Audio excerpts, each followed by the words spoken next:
All right, fellow Lords Gaming, let's jump into this. So there was some interesting video that was put out. You can go over on Discourse and take a look at it. Maybe I'll pop it up and we can take a look at it together. But it was an interesting video because it was 18 minutes of Guang Guang basically telling players about matchmaking, which in my opinion pretty much boiled down to get good. I'm not joking with you. 18 minutes of get good, but you know, maybe we'll take a look at that in the stream or not, but all right. Without that, let's take a look at what we got going on here. So we finally got the Ancient Power Awakens. You know, it's open for the next 21 days, kind of an extent of the Abyssal Flames that we had with Cloak and Dagger and Winter Soldier. So in this one, let's take a look at what we get here. Right off the top, you can see there's a nice cool emote in here. We got the Reborn King in Black skin. Doctor Strange's uniform is for free, and then we get the Iron Fist skin as well with the premium so let's take a look at that one because I do want to see what it looks like. So look, I'm a kitty cat. Come on, we gotta be able to preview that. Let's go take a look at this. All right, so first off, we get to look. I'm a kitty cat. It's an oh, that is too cute. I love it. I love it for Mantis. That's cute. All right, and then we get this. What is this? The Phoenix Fist. So I guess this is for. I don't know. That one looks cool. A new collectible. It's the Phoenix Egg. That's nice. We get a Iron Fist nameplate. Okay, we get 200 Chrono tokens. All right. MVP for Iron Fist. Let's see how.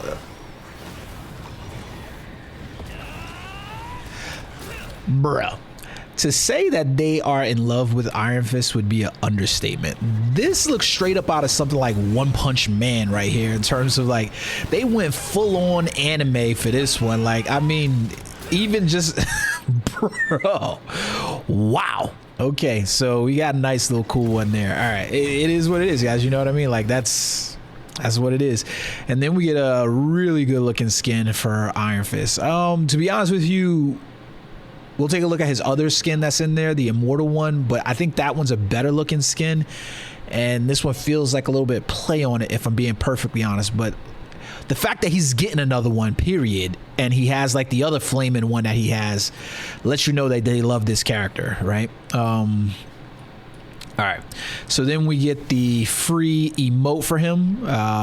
Looks pretty dope, very Bruce Lee-ish going in there. Some more Chrono tokens inside there. I'm not really happy with the Chrono tokens. I'm just gonna say that right out. I'm not really happy. We get the Old Man Strange from the Wastelanders. Looks pretty cool. Are they messing things up? Like, I'm trying to figure out what's going on because it says it's premium and it's a nameplate for Venom, but it doesn't look animated. Is the Venom skin supposed to be a legendary? Like, I'm confused by this. Like, we'll take a look at this. But for the nameplate, I'm not feeling the nameplate, if I'm being honest with you. We get the Doctor Strange nameplate. I'm not really feeling that one either, to be perfectly honest with you. We get the premium skin. So this one not showing that is legendary because it's not gold. So maybe he's not supposed to be a legendary. I do like the way that they've done the facial feature where it's like he turns and you can see his face coming out. Then the other way, it's kind of like the symbiote's moving. It looks a little too washed, to be honest with you, but it's a nice, cool effect. I am not a fan of the uniform overall, though. Like, he looks like a big chicken. He looks like a turkey rooster or something like that. Like, what's the Foghorn Leghorn? That's what I'm thinking about. Like, he looks like that. Like, this is not a good looking uniform for Venom for me. To be 100% honest, I don't like this uniform at all. I'm gonna be honest with you. Like, the way that the feathers in the back to the way that his feet are on the floor, he looks like a chicken. It like a chicken hawk. You know what I mean? Like, it's not hitting for me. Maybe it's for somebody else, but it doesn't hit for me. Even the way like his chest and the body proportions and things like that, everything looks off about this uniform. I'm not feeling it. I'm gonna be perfectly honest with you. I'm not feeling it. Then we get Old Man Strange. That's an interesting uniform, except for the boots. I do like the white. I like the, that his eyes covered up there with, the damage from the Wastelanders uniform. You can check this out. So it's like, go over to Marvel, the Marvel Comics app, and you can check out the Immortal Hulk, the Best Defense from 2018, and see where this is from. So this is pulled from the comics. They've had a problem lately with basically telling people like, hey, stop talking head about the gooning skins and stuff like that, because those things are from the comics. They've done a pretty good job of adapting comic book accuracy to the game. So like, why people just like, yeah, your comic book authors and stuff like that, they goons as well. So it is what it is. I like the cape. I like a lot of features on this. It looks good, but I don't know. Something about it just feels a little off to me. It's not necessarily like a bad uniform or anything, but something about it feels a little off. But I do like it. It's a good looking uniform overall. I just can't put my finger on what it is for me right now that makes me just not 100% like, wow. Something about it just doesn't pop for me. But it's a free skin in any ways from Within Insider, so you don't even have to pay for anything. You just play the missions and you'll get that skin. We get the emote where he's basically reading through a book. Okay, I like the emote. It's not bad. Okay, there we go. So we get the Reborn King in Black Abyssal Flame skin. This one looks a lot better. Better there for premium. So okay, cool. Then we get Bite the Dust. What is this? It's a cool looking spray though. I feel like it looks very much like Asta or something like that from what the hell is the name of the anime? It's eluding me right now. Anyways, then we get another free skin for this is a really cool looking skin for Eddie Brock. I like that one. That's cool. Suave Mente. And then we get 400 unstable molecules. That's a pretty good one inside of here. And then we get the MVP screen. Okay. To be honest with you, I'm gonna be real with you. Let me holler at you real quick. That does not compare to the Iron Fist screen. Like, it does not compare to the Iron Fist MVP. It almost feels like Venom, who's supposed to be the star against Null, to be perfectly honest. Like, if you read the comics, he's supposed to be a star. He's playing second fiddle to Iron Fist in this. Like, that's real talk. He's playing second fiddle there. I don't get that one. And then we get his actual uniform for the Abyssal Flames. The Ancient Power Awakens. So it was like the whole screen that has to play out for his whole damn uniform, because it's got to show all three of them. Yeah, so we've looked at the costume. I'm not feeling this costume. If I'm being 100% honest, like I don't like it.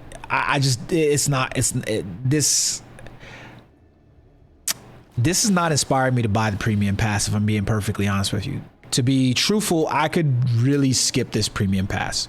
I like some of the emotes that's in here. I definitely like the Iron Fist costume. It looks really good, but let's take a look at his other one real quick, the Immortal Iron Fist one. And you're getting the Witcher Core for free, but I will probably never use this costume from Venom, even if I got it. Like, the fact that I don't really see myself playing Venom, even though I've got the majority of Vanguard classes lorded, and it's probably where I say I don't really see myself playing Venom. And to be perfectly honest with you, I probably will never play Iron Fist either. I don't really play DPS. I play mostly Vanguard or into this, so there's not a whole lot of incentive there for me. Let me see how much this is. Whoa, what? They upped the price. We were at like $690 before. That's where we were, like in the 600 range. Now we jumped up into $990. So they've started inflating the prices here for these events. Because correct me if I'm wrong. Somebody can leave it in the comment section below. But I could have sworn we had prices that were better than this in the past. This doesn't feel like this price is better. $990 is different. To be honest with you, I'm probably gonna leave this one where it is. I think I'm gonna end up leaving this one where it is. I don't think that there's any value for my money here, just because I can get the free Doctor Strange skin, his character that I've got lorded, and the other two characters are characters I probably won't play, so I don't really have very much interest in just buying costumes for the costume sake. Especially, I don't want to feel like I'm running around like Chicken Hawk. Like, that's the truth of the matter. So let's take a look real quick at Iron Fist skin, because because yeah, I do want to take a look at that. So where's he at? Let's go into the duelist, and where's Iron Fist in here? There we go. All right. So you essentially have the 2 cosmetics for him now, where you've got the immortal weapon of Agamotto, and he's got the flames on him.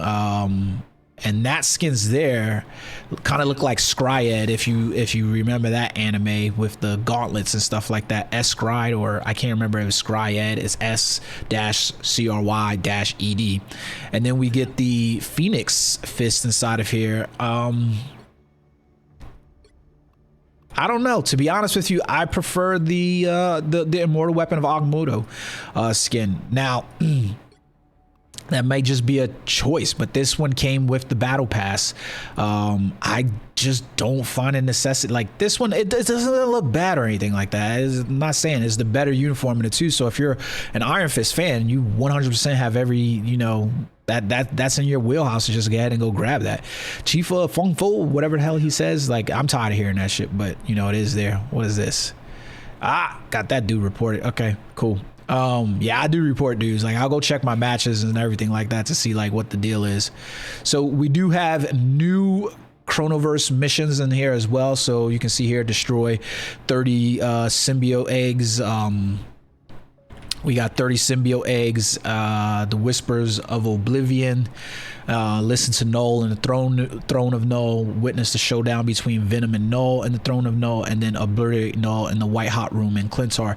That's because we got the new map, guys. We got the new map on there, so nice, you know what I mean? So we got the new cinematics as well in here for Clintar, so it should be down here at the bottom, so you can see the new cinematics for Road to the Throne of Null, and then we got Dust to Dust. These are some cool looking cinematics overall in the game, so like I would definitely go take a look at these.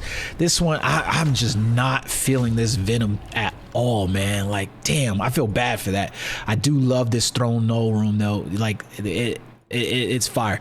Now, one of the things I did want to bring up as well for those players who were feeling very lackluster about Blade. Specifically, so we can take a look at Blade over here. He has received a bit of a balance adjustment as well. So essentially what they did with him was his lifesteal, they increased that from 60 to 65%, and then they reduced the self-healing reduction from 40 to 35% as well. So just 5%. Hopefully they don't do anything to bring them back, but hopefully this gives him a little bit more survivability and makes that lifesteal feel like it's actually something. I doubt the 5% is going to make that lifesteal feel any more magnified, but we'll have to see. And then Human Torch, they reduced the Human Torch's his flame damage for when he's in the flame field. They reduced it from 25 seconds damage over time to 20, and then they reduced the Pyro prison damage over time from 50 to 40. That's a big difference there. Loki as well, he's been a little bit nerfed inside of this. Essentially what they did with him is they took away some of his damage capability. So his mystical missile, that's by him and his illusions, they reduced that from 30 to 25. So the healing of those stays the same, but the mystical missile, the impact of those have been reduced. So kind of somewhat forcing people into the role of like, hey, stop playing Loki for damage and play Loki for heal. We still get a whole lot of those basically overall inside the game, so it's like kind of weird. Now they did also add a new game mode inside of here called Resource Rumble, so we can take a look at that one real quick. What I don't want to look at the goddamn accessories. Let's change the mode. So Resource Rumble, where is it at? It's just inside the thing. So, oh, look at that. So we got the limited time where we can do a quick match inside Throne of Null. So nice. Not too bad. Not too bad there. But you got Resource Rumble. So Resource Rumble is going to be a little bit different inside of there, just in the fact that essentially the way you're playing it is somewhat the same as, you know, like your other modes with your normal takeover areas. You're just going to be moving from point to point and trying to gain resources inside those areas. So hopefully the mode becomes something a little bit more fun to play overall. Now, don't forget that I did tell you guys that, hey, over on the Witcher Call, they do have the the video up for you know, your matchmaking and how that is all done. They've blatantly said that EOMM is not part of the game, so they're not doing anything to try to maintain engagement that way. However, everything that he did say pretty much just sounded like get good. It was 18 minutes of get good, whether it was like, you know, talking about probability to you, whether it was talking to you about how they do the coefficient. And so it basically boiled down to a couple of things inside my opinion, and it was from what they said.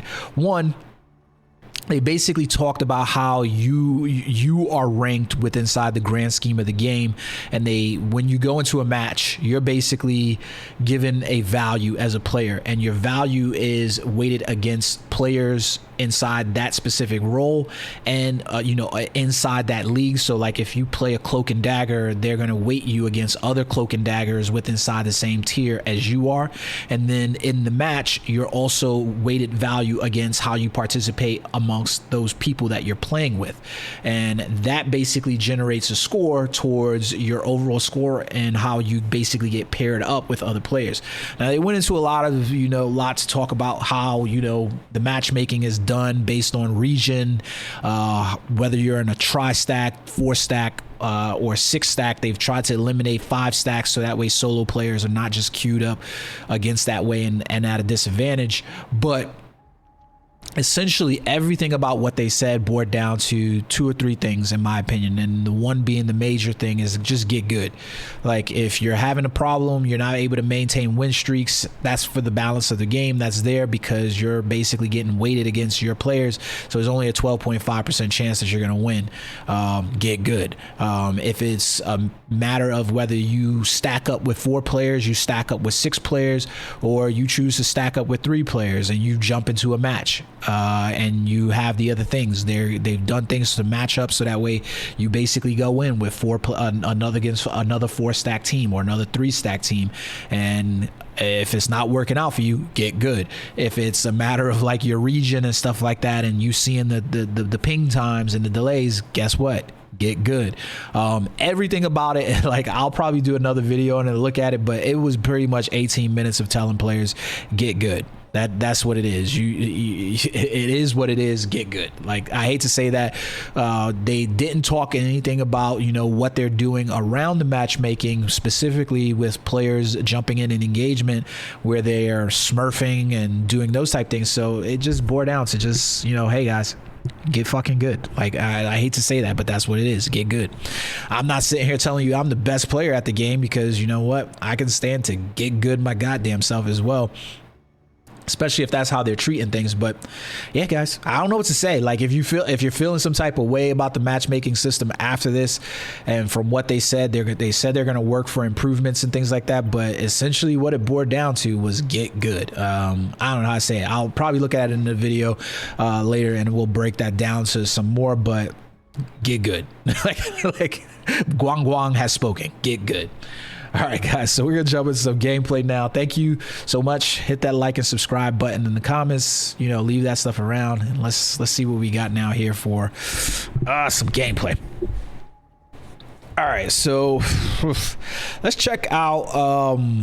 Let's start out. I want to check out the quick match mode and see what Throne of Null looks like. So let's jump in there so we can see what this looks like.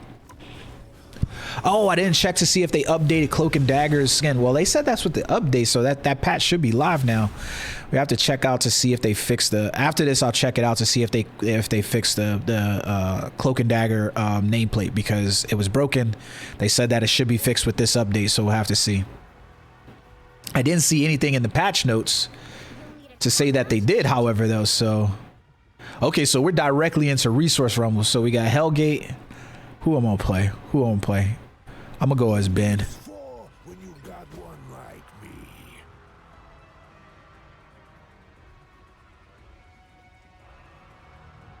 Oh yeah, so they did say they improved the polarity bond skin. I guess I just missed it inside the fixes, but it was fixed.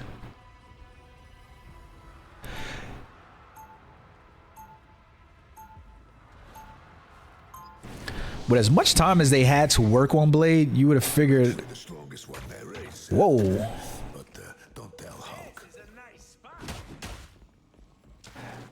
I want to see this. Let's go back here.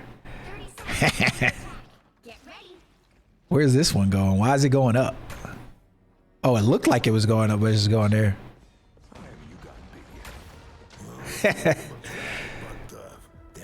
I guess they're just putting stuff that's fun to play with while you're loading, because that's what this feels like overall. Nobody cares. Like all five of these players, I think me and Blade are the only one playing around.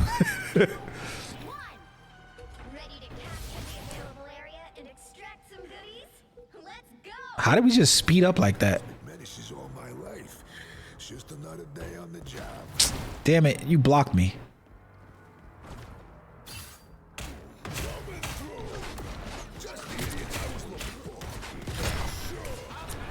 Where's my heals at, buddy?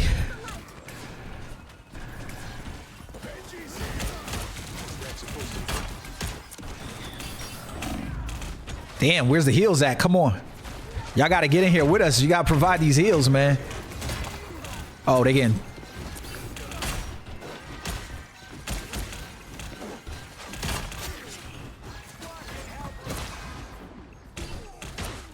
Come on. Were they still getting dived? Let me see who they got. They only had the... come on. So now something they did talk about too was the matchmaking of, you know, like your team comp layout affecting matches as well. And another area of that was, again, the conversation, get good, because it talked about how they talked about in there, like how if you chose, if you are on your team and you chose to play a role, like the way they try to justify was like, so you try to play duelist, but this is why I said it was like the get good kind of conversation too, because it was like, hey, if you chose to play this DPS role, for instance, but now your teammates don't have another strategist for that or whatever, then you're just weakening the role. So essentially the way that broke down to me was just like, hey, get good, you know what I mean? Come on, guys, where y'all at? Where's my team support? Like, there's not enough dive happening here for my liking, guys. Let's see if it makes me jump still. I just wanted to see if it was gonna make me jump still while I was doing it. They should have put those outside the stage. Those would be fun little mechanics to work with on the outside of the stage.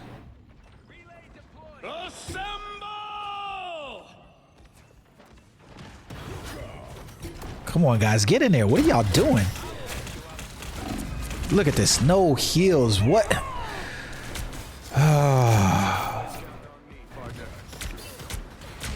I can't even blame our healers, to be honest with you. Like it. So you've got a Scarlet Witch. She should be protecting the back line, and then you got a Black Panther, and a Blade. Like, what are y'all doing? Like, let's go.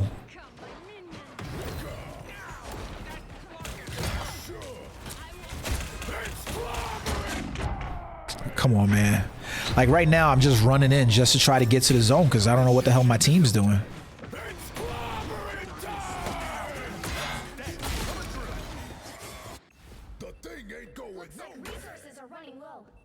This is terrible. We got no resources from that at all. Like, we held that zone for no amount of time. That's ridiculous.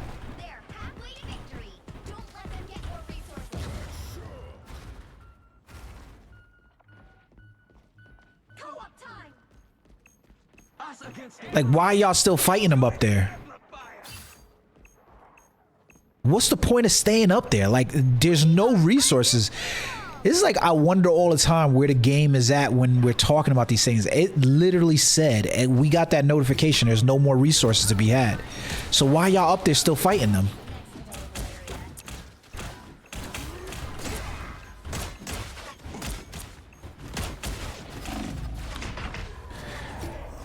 Oh my God. Took forever to come back over here. Like,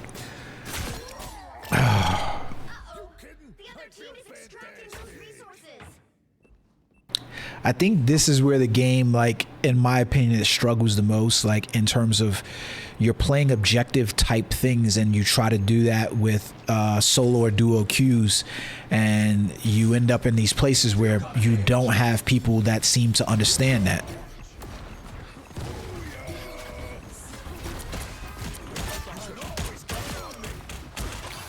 Like, where's the heals at? What are y'all doing?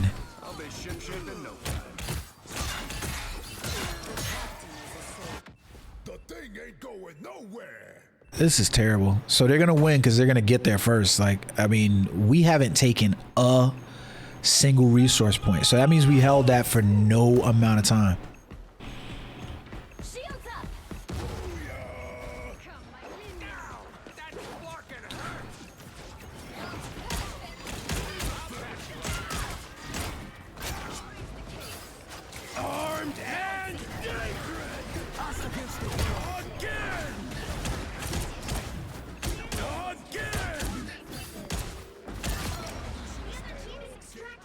Jesus Christ. Oh, wow. We got one resource point.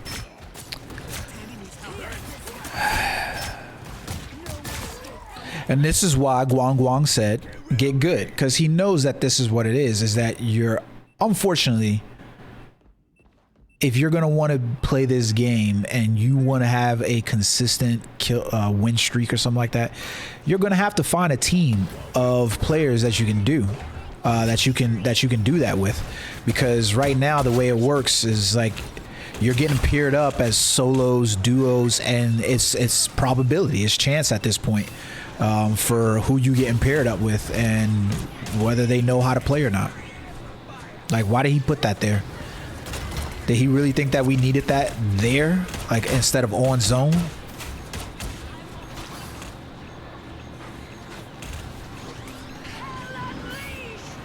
Oh, that's a wrap.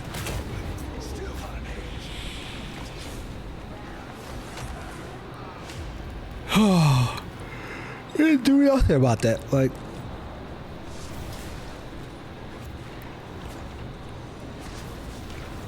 nothing you can do about that.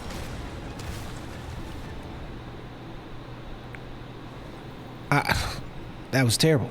It was absolutely terrible. Absolutely terrible.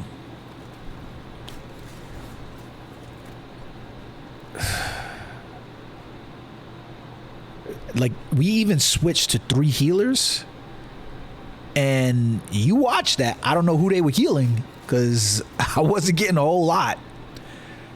Yeah, that was terrible. That was bad. Let's try that again, see if we can't get paired up with somebody else.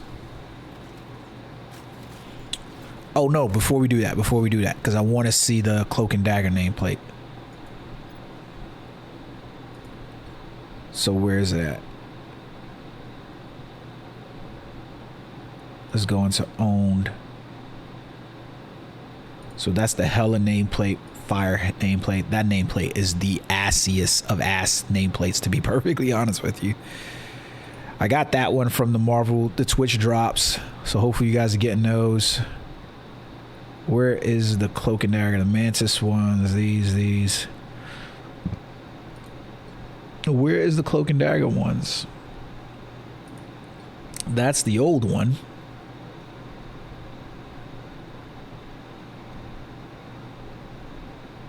It'd be nice if these were sortable, or maybe I just don't know how to sort them. Oh, here it goes. All right, so this is the new nameplate for Cloak and Dagger and its animation, and it doesn't look good. I'll be honest with you guys, it don't look good. Whether it was animated or not, I'll be perfectly honest with you, very lackluster in my opinion.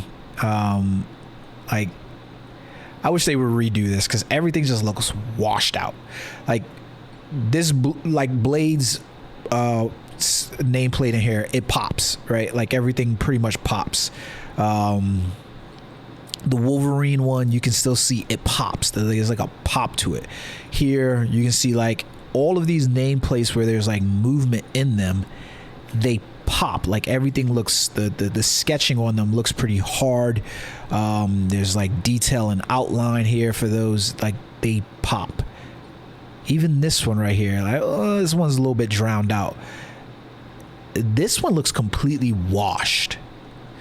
Maybe it's because of the fire, or they try to do the light animation with the fire here coming on her, but even like the detail in her hair and her eyes and everything about this just looks washed to me. It's not a very good nameplate. Yeah, I'm good on that nameplate. Real good on that one.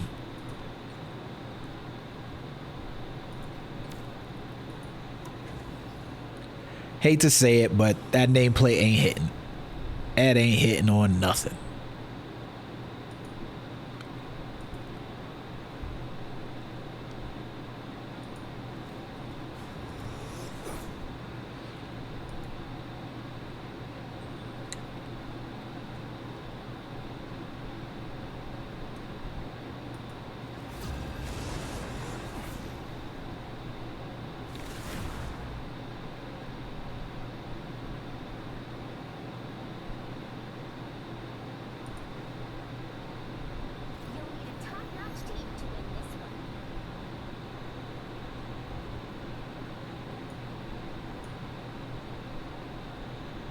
All right.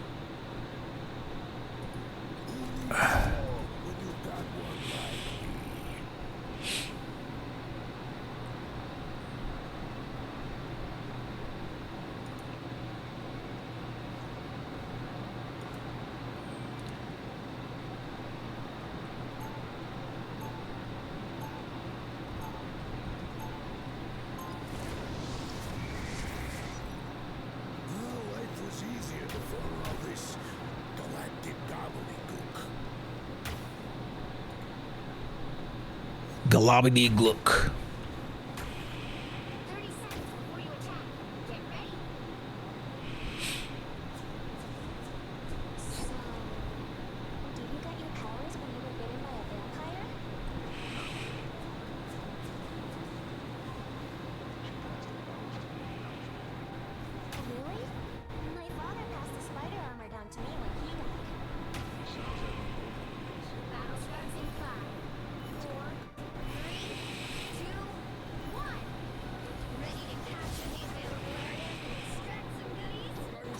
Little speed boost.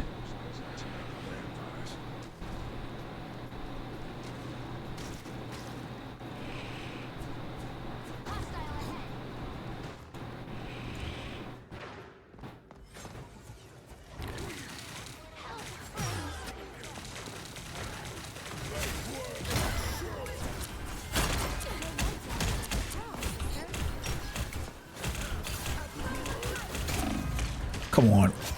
Jesus Christ.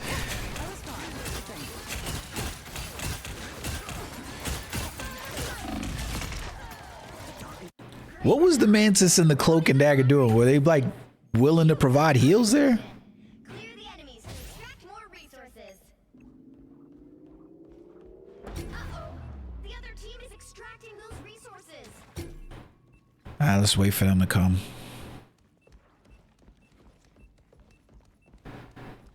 We got 2 down. No reason to go in there. No reason to go in there. You're just going by yourself. Jesus Christ. Like, what was the point of you rushing in there like that? Like, Dolo. Like, this is why they're saying it. Like, Guang Guang is 100% right, guys. Get good.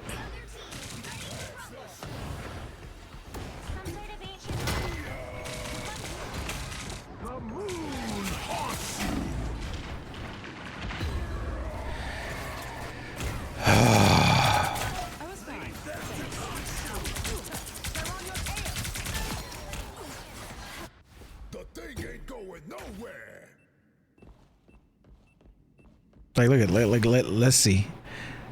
So Blade is in there running around, no healer to support him. He gets killed because he doesn't have a healer to support him. The 2 healers have now decided they're going on attack. He's playing Cloak and Dagger.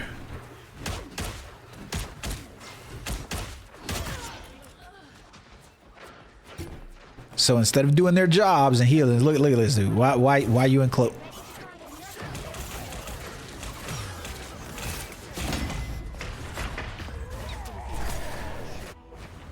I ran that whole way through. I'm right there.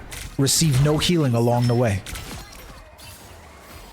The thing ain't going nowhere. Guang is right. We're gonna take a look at that video because I wanna address it. So we're gonna take a look at the video because this is just playing out too perfectly. Don't let them get more resources. This is playing out like you watching this play is exactly the reason. Like what he says is 100% true. It's not the matter of the EOMM because good matches are there. It's a matter of players getting good. People don't want to play the thing for the modes that they have.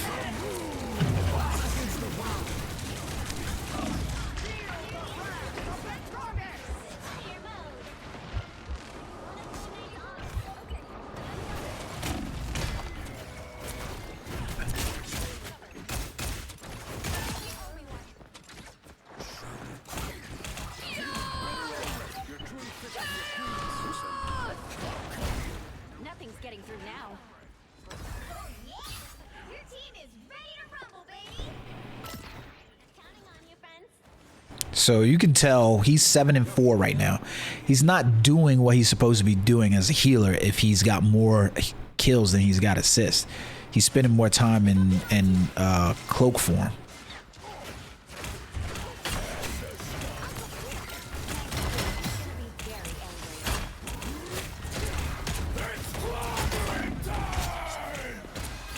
I am ready to put on a show.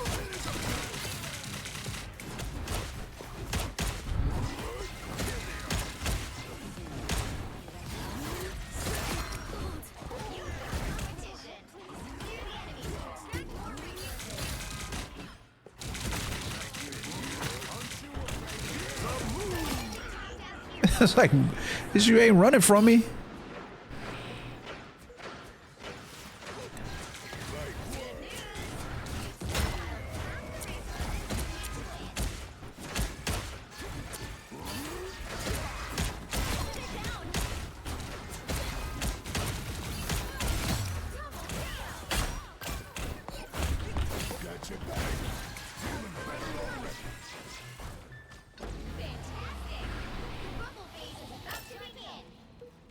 He said the rumble phase. Ready to unleash the light force.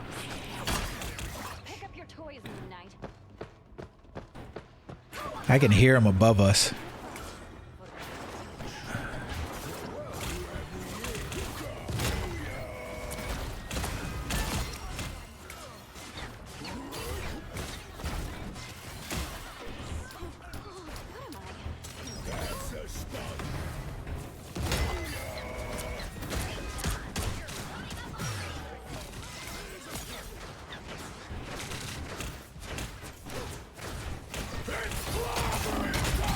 Damn it, she grabbed me.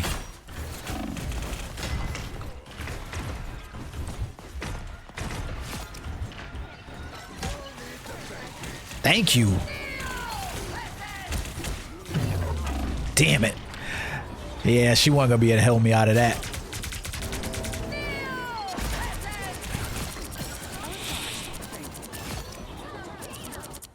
Ready to keep on rocking. Always glad now. Little speed boost out the gate. Speed enhanced.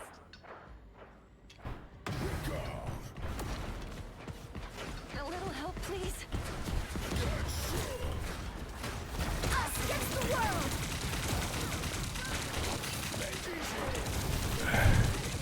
Feel the wrath of the goddess! Damn, she about to kill us. I'm ready to put on Oh, nice. Moon Knight's on.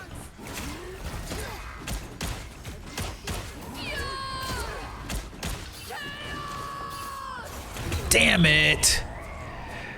I had no place to go. I should have just went to her, but I have no way to stop. I don't think I have a way to stop her, as Ben. Wow.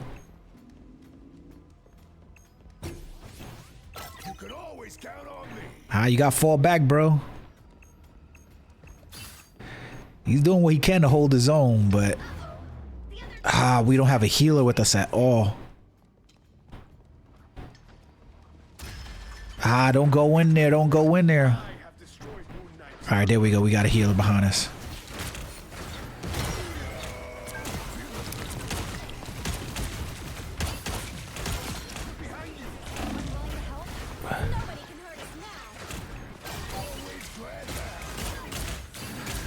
There we go.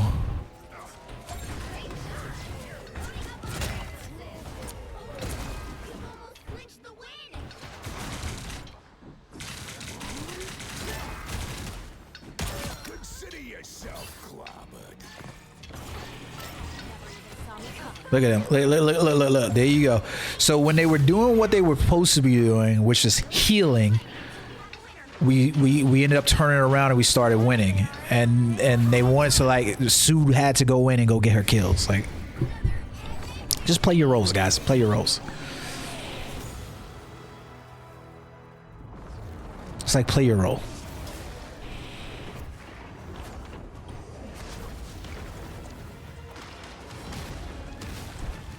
Let me see if we can find this video.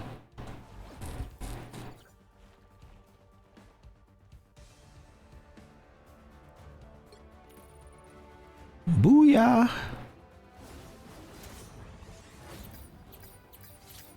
Let's see what that scoreboard looked like in the end here.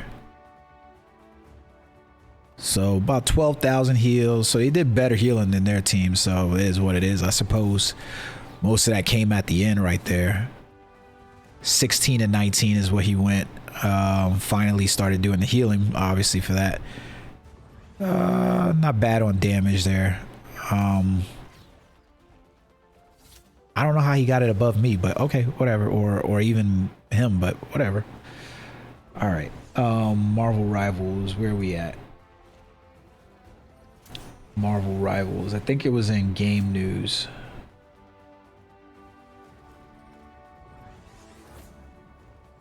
Hi Rivals, I'm Zuyong. We've heard your passionate feedback and ongoing discussions about matchmaking and ranking in Marvel Rivals. Your voices matter. And So let's take a look at this real quick. Transparent look into how these systems work and what we are doing to improve them. Quick heads up, any numbers used are for illustrative purpose only. And the calculation process is also simplified for easier understanding and does not represent the full detailed formulas.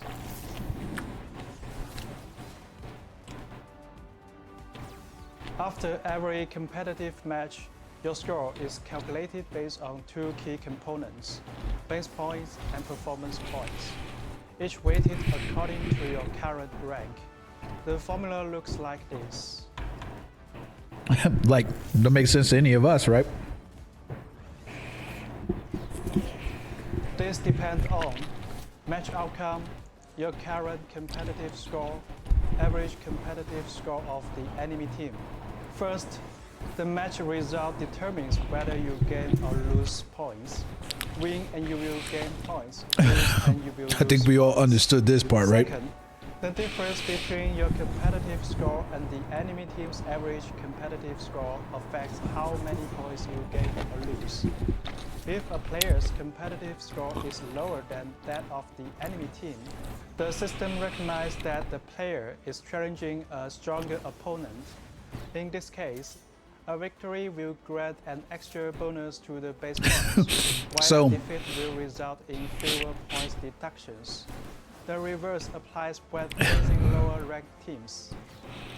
So if you get that point, right, essentially what he's saying there is like, if you want to play and get more points, like, so sometimes you see those matches where you're getting like 40, 50 points or something like that. And that's because when you queue up in the match queue, they already have a weighted value for that team that you're basically queuing up against. So maybe that team is like a 4,000 rating team and your team is a 3,500 rating. So the system recognizes that you're playing up. So basically you want to get more points, get good. That's it. Like he's saying what it is, get good. Examples. Player's competitive score. 3,500. Enemy teams average 3,500. Win plus 20 base points. Lost minus 20 base points. Players competitive score 3,500. Enemy teams average 3,700. Win plus 25 base points. Lost minus 15 base points. Players competitive score 3,500. Enemy teams average 3,300. So here goes one part inside here that like really confused me when I watched it, right? Why is it that they're getting reduced less points for losing against a lower average team than you're getting for winning? Like, I get the point of like being like, hey, your base score as a competitive player is lower than the other teams, so we have that competitive scoring, so I get more points against you because you're supposed to, the idea is that you win, right? But then shouldn't you lose more points? If you should lose more points than if you were expected to win the match, right? Because your competitive score is higher than that. So why are you losing less points? That's the part that had me lose right there, right? Win plus 15 base points. Lost minus 25 base points. Oh wait, go back to that. So like, let's take a look at this real quick. So you can see here, right? So this is what I'm talking about, right? So it's kind of weird inside of here, right? Because the flip side, so we're gonna look at these two numbers right here, right? So essentially, if I'm lower, right, I'm going to get more points basically for a win. But if I'm higher, or if I'm lower and I take the loss, I'm still losing more points. How does this make sense? Did they really look at these numbers? Like, maybe I'm looking at something wrong here, but if we're both even, we both lose and gain the same equal amount of points. If my competitive score is lower than your score, then I get more points, but you lose less points than what it would be if we were average. But by the same converse, if you're higher than me and I'm lower than you, I lose more points than you do if you win. That doesn't make sense to me. I don't get it. Maybe somebody else in the comment section could explain that, but I don't get that one. This reflects your individual performance tailored to your hero's role. Performance points reflect how well you played during the match. Because heroes in Marvel Rivals have widely different powers and roles, we don't just tally up stats. Even if two players contribute equally to the outcome, their raw stats may look very different depending on which hero they play. Instead, to accurately evaluate your impact, we use several steps to calculate performance points.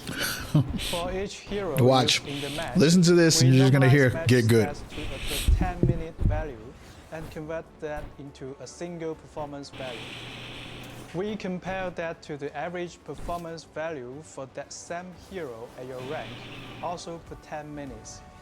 That gives a hero-specific performance coefficient. The better you perform versus the average, the higher your coefficient. If you played multiple heroes, we time weight those to get your match coefficient. We then compare your performance coefficient to your team's average to determine your final performance points. So this is what I'm talking about here in terms of like, it's just another metric of get good, right? So for every 10 minute of play that you have, they're gonna weight you against other heroes that are in yours. So like there's an expectation there for like, if you're playing in Diamond League, this is what Cloak and Daggers are able to perform like inside Diamond League. So there's an average rating of them. You're going to get compared amongst that average of Diamond League Cloak and Daggers. So you're above, below, or you're average. If you're playing above what the normal Cloak and Daggers, then you get a higher coefficient score.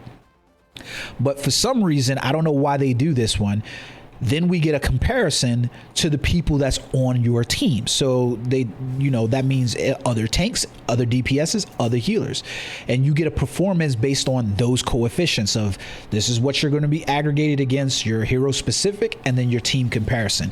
So if you're finding that your aggregate or your performance points aren't that high, get good. Examples. A Diamond 1 player spends 4 minutes as Loki and 6 minutes as Invisible Woman in a 10-minute match.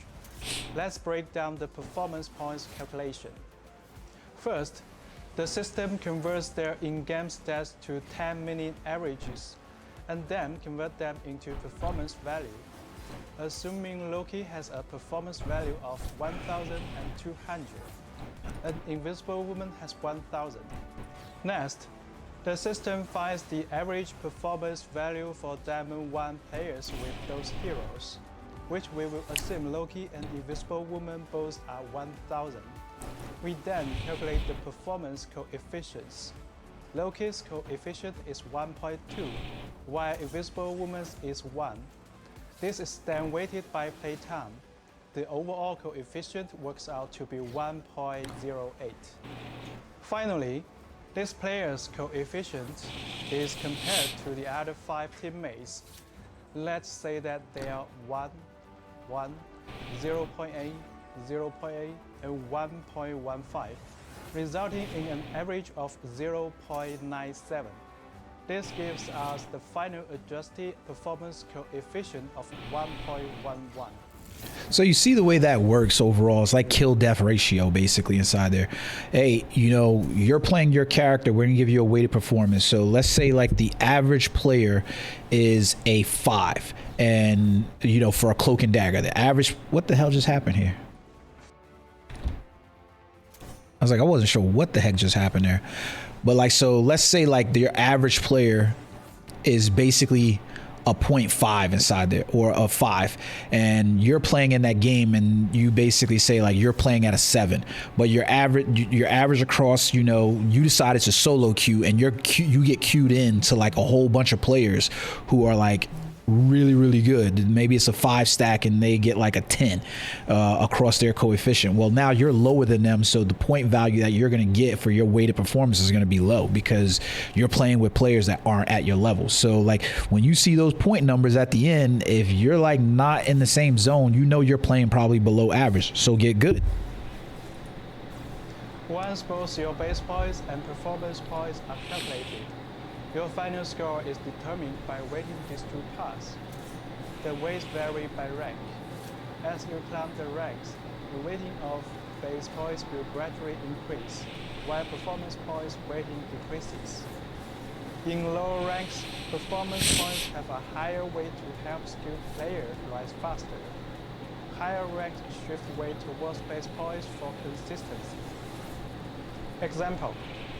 A player wins a rank match, earning 20 base points and 30 performance points.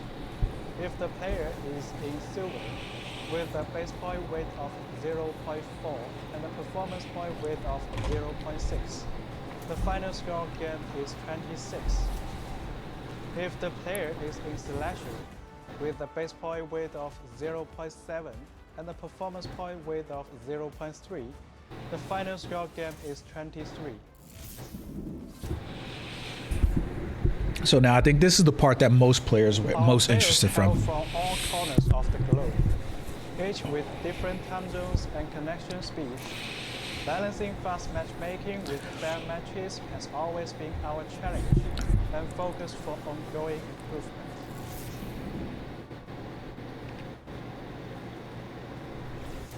In Marvel Rivals, players are matched based on server node selection, team composition, competitive score. Once matchmaking starts, the system looks for opponents on your chosen server or servers. As wait time increases, the system gradually expands the search to higher and lower ranks, helping you get into a match promptly. The expansion is kept to prevent unbalanced games. Once we have 12 players within the acceptable rank range, the match is set. Teams are then arranged to minimize differences in average competitive scores.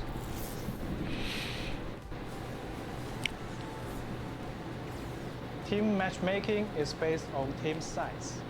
For fairness, a 6-player team will So I think everybody knew this, that like, hey, if you're a 3 stack, 4 stack, or a 6 stack, you're gonna get paired up with other 3, 4, and 6 stacks.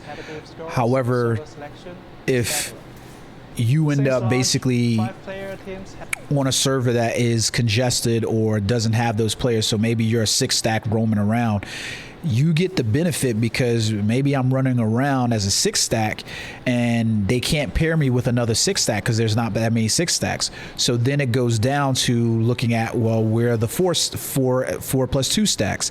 And then if it goes down back below the 4 stacks because it can't find a 4-stack team, then it goes to the 3-2-1 stacks or the 3-2, like 3-2 and 2 stacks. But basically, like the heavier your stack is, you're going to be at an advantage inside of this model, because if it can't find the players to basically stack you against, now you go down across stacks in there. So that's why I was like, hey, it makes sense. Like, okay, you're probably likely to find 3 players or 2 players who can play with, but then you're basically going to be up against having to be stacked against other 2 or 3 players, but you have the possibility of running into more 4 stacks than you'd like to admit, or even more 6 stacks. You're probably not likely to run into a 5-1, but you're likely to run into a 4-2 or a 6, or maybe even a 3-2 and a 3-2-1 or something like that. He'll explain that in here. have been disabled to protect solos. For other team size, the system opens up to more combinations as grid count increases. Take a 4-player team, for example. The first system tries to match with another 4-player team, but if none are promptly found, it will eventually expand to mixed teams like 4-1-1 versus 3-2-1. Longer waits means broader competitive score ranges, and reaching the upper limit of the range can result in a difference in scores between the 2 teams. From the matchmaking results, this would appear to be an unbalanced battle. However, tightening the rules would mean much longer waits and a bad experience. This is the core challenge, balancing matchmaking quality and speed. Team queues make this speed versus quality trade-off more noticeable. So you'll notice this already when you're playing. You'll see that you're basically, like me as a solo queue, the time to get a match inside those is a lot longer because it's trying to put me in probably one of those 3-2-1 type team lineups as a solo player. When you duo queue, it's going to be able to find you a 4-2 really quickly or a 3-2-1 rather quickly, because you're going to get slotted into those. But you're not going to necessarily have the total options there as a 1, because it's trying to fit you probably more than likely in most of those 3-2-1 queues. There's not going to be very many 5-1 queues to work, so you're going to have that length of time inside there. Suppose player A teams up with player B and player C to queue for competitive.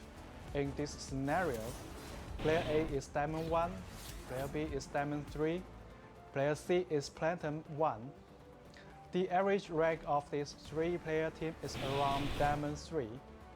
They select only the Oregon server node for matchmaking, since there aren't enough teams of the same size and rank in the queue on this node. The matchmaking system gradually expands the search range as time passes. After 5 minutes, the system finds 9 more players who meet the criteria. These 9 players include another 3-player team with an average rank of Platinum 1. So you can see like why it's going to benefit squads of more likely 3 than it is going to benefit squads of like 4 stacks or 3 stacks, 6 stacks, because it's going to be easier for single or duo players to jump into a tri-stack than it is going to be to pair you up 4-stack for a 4-stack or 4-stack versus 6-stack, because you're going to be at disadvantage there. Then, the remaining team compositions are Side A, 3-player team plus 2-player team plus 1 solo player. Side B, 3-player team plus 3 solo players. Now, the exact team split is determined by the solo players to make both sides' average ranks as close as possible. The fairest division is Side A, 3-player team, Diamond 3 average, plus 2-player team, Diamond 2 average, plus player F, Platinum 1.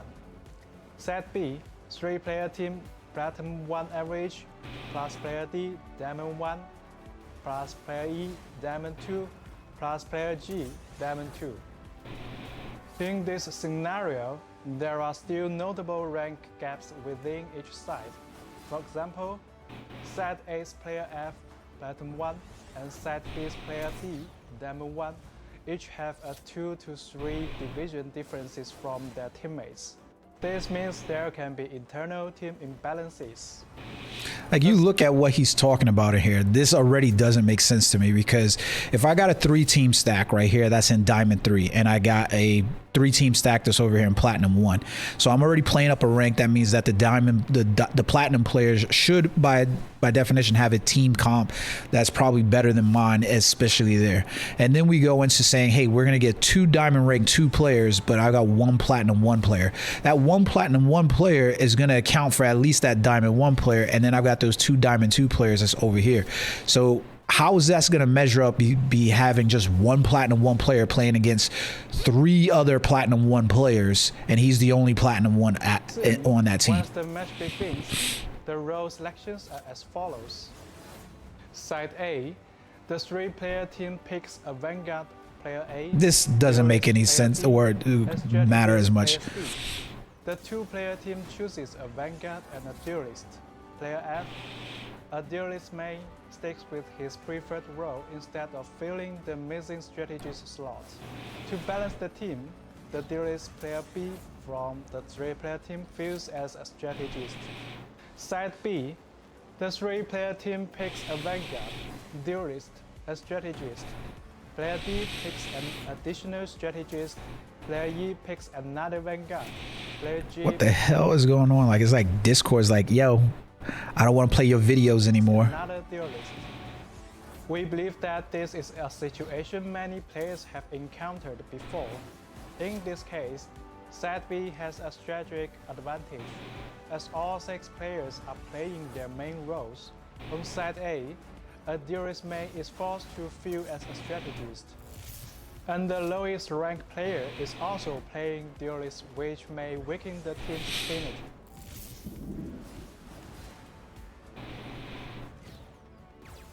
Recently, we have received a lot of feedback from the community, with many players believing that our matchmaking system employs EOMM, Engagement Optimized Matchmaking. This would imply manipulating the matchmaking queue to keep players' win rates around. I don't even think this is necessarily true. I don't know sure why people said that. It doesn't really feel like that's the case to me at any point. Marvel Rivals does not use EOMM. So, why do some matches feel uneven? I laughed as hell this Why do part. certain players encounter win or loss streaks? We would like to take this opportunity to provide some insights, hoping to clarify some of the confusion for everyone.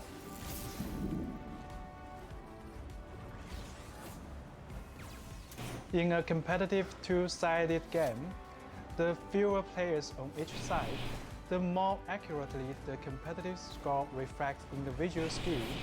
However, as team size increases, this accuracy drops, since even if both teams have identical average scores, other factors like teamwork and coordination can sway the outcome. Additionally, because we don't lock roles, players might end up playing a role they are less comfortable with, which means they may not perform at their rank's full potential. Even if Get you good. are assigned your preferred role, playing a hero you are less skilled with can also affect your impact in the match. So, why don't we add role queue? First, we believe that allowing players the freedom to play as their favorite superheroes and team up with others to create diverse creative team comps encourages more varied strategies and gameplay. Second, adding role-based matchmaking would significantly increase queue times, while still failing to fully eliminate skill discrepancies between matches. Where there are choices, there will be differences. Objectively, Get it's good. quite challenging to have an equal number of players across the 3 roles. To strike a balance between matchmaking speed and fairness, the competitive score ranges for each role would have to differ. Roles with fewer players would have lower competitive score thresholds, while roles with more players would require higher. And I get this point about, like, you know, the time to queue in and stuff like that, but I believe there's games that have done this before and the match queue's not been that difficult. Like, I think Overwatch, for instance, I think has a role queue based login. If I'm not correct, you know, sue me or whatever, but you basically have to load that in and then you find those matches. I think there's some matches where it feels like that's long, but other ones where it's not. I'm not even going to win-loss streak because he basically says the same thing, where it's just like, get good. For those losses, and decrease the likelihood perfectly. Like, nothing he says here towards the end of this is like is anything important, to be honest with you. It's basically all a matter of like more get good kind of conversation there. So you could choose like, well, I'm gonna ignore this and be like, well, I'm not trying to get good, but essentially that's what it pairs down to, in my opinion. It's just like, you know, get good, you know what I mean? Like, everything that he said was just like, get good, destroy 30 symbiote eggs and Clintar, Throne of Null, listen to Null, witness the showdown between Venom and Null. All right, I don't necessarily care about completing those, to be 100% honest with you. Don't really care. Like, I think I actually already have all the points, so it doesn't really make a difference anyways. Do I have all the points here? No, I don't. I still don't have those. Like, I'm not playing these at all. Here to represent, haven't joined a faction, and I've completed all those. So, like, the heroic journey is probably the more important one, but I don't play every character. Like I said, I play mostly Vanguard characters in the game. So, all right, let's switch off to this because I want to play some competitive matches. I'm not exactly sure how long I'm going to play tonight, just because I'm like, I want to spend some time with the wifey. But she's not home yet, so let's see what's happening. All right. Now, like, my primary character that I played the most is Cloak and Dagger. Like, if you go inside my history and you look at my statistical play, the majority of the characters that I play across all the season has been Cloak and Dagger. That's my, hands down, that's my favorite character pool inside the game. Outside of that, it would have been, you know, Thor as my tank, and then it would have probably been Black Panther as my So when I play comp, though, I tend to just play Cloak and Dagger because that's where I am. If I get players that want to play a different role, like maybe they want to play Cloak and Dagger because they're weaker, I don't have a problem. I have a character. I can still stay in the heal support and I can play that character. Otherwise, I can move over to, you know, like one of the classes that's there. Now, I'll admit that there's probably stronger classes that I could play in terms of just saying maybe I could abandon playing Cloak and Dagger and just move to the Vanguard specifically, but I think more often than not what I get worried about when I play comp is how bad the healers is.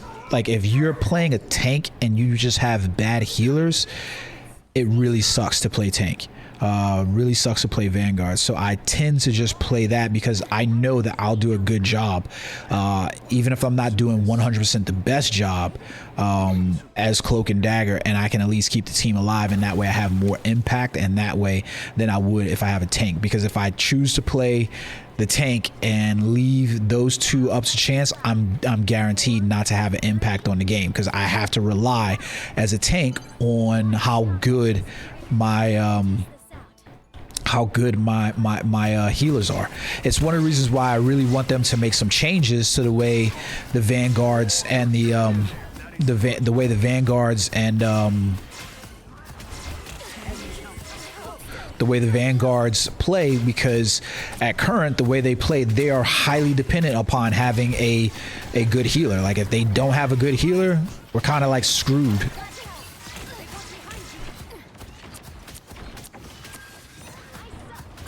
Got you, bitch.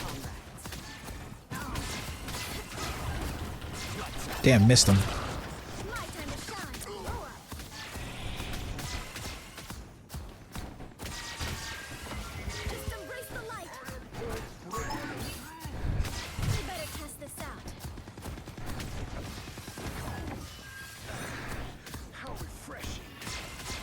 All right, Namor, you're putting yourself too far out there, my boy.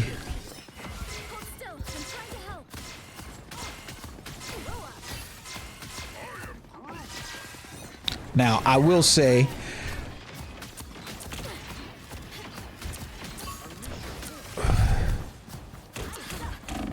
shit. Y'all just gonna let him run right back to me like that. Oh my God.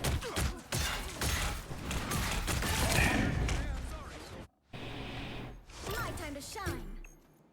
So now this is one of the places where I do feel like I should play a different character, because at least maybe learn, like, I know how to play Sue, but like a character like Luna or somebody like that, because a lot of times what I find is once I go down inside of a match as Cloak and Dagger, it's kind of a wrap. I was worried. We need to stop that haze. Just the world. Disappear. I'll get you next time. I didn't mean to do that.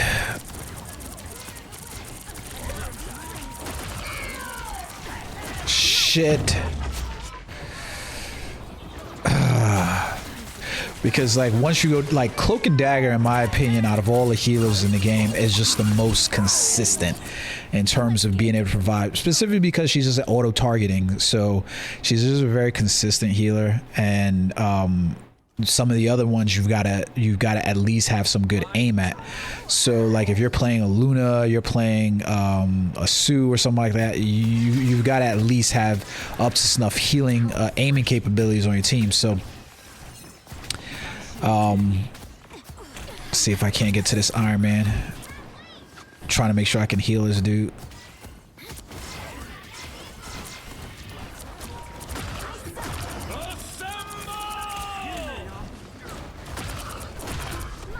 Gotta heal.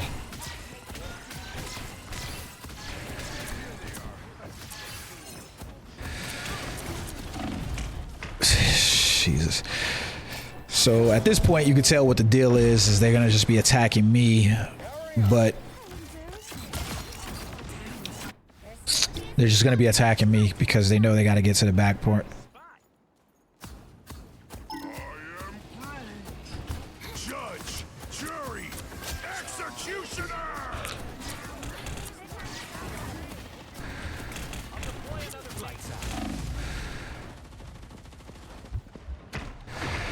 Jesus. Nothing I can do. A little help, please. I got it. Stop that vehicle. My time to shine. Now, I really wonder why the Marvel Rivals team didn't put out that video on YouTube yet, and it just went to Discord. Like, I would have expected, like, you know, as much as people have been questioning that, you would have put that out on YouTube or one of the other social platforms instead of putting it out just in Discord.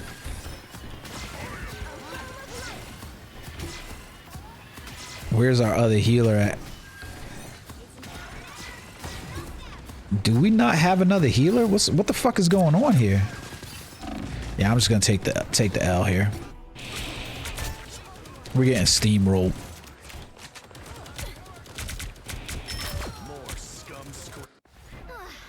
Just keep going. The Iron Fist awaits your command.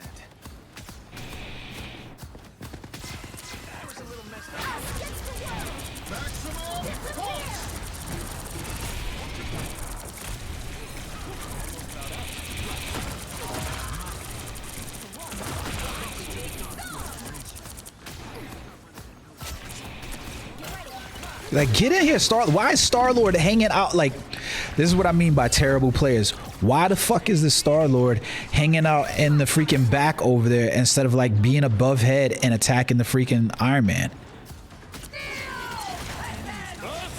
Damn it. They've got me locked down. There's like nothing I can do. Like, they not even trying to go after anybody else. They're just like, let's go after this Cloak and Dagger. Don't you put me out. Judge, jury, executioner! Us against the world.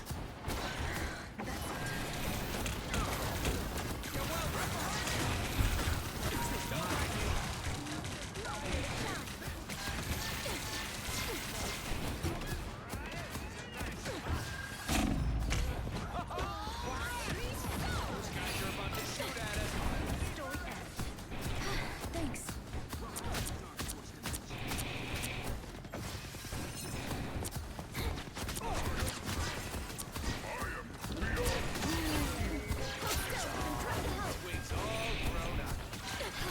Heal him, Rocky. What are you doing?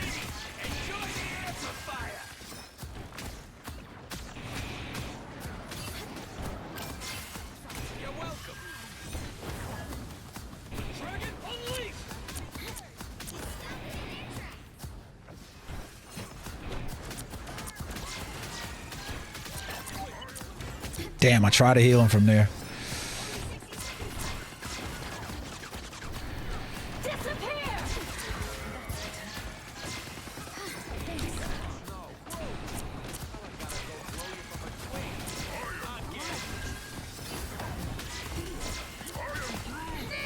Against the world! Shit.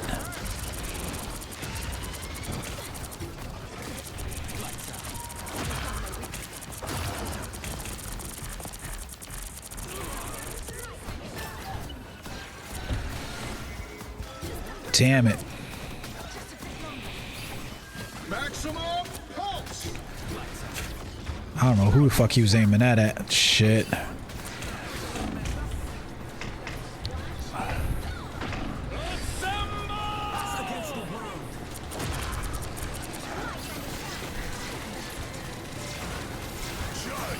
jury, executioner. Jesus. Cap was on that ass.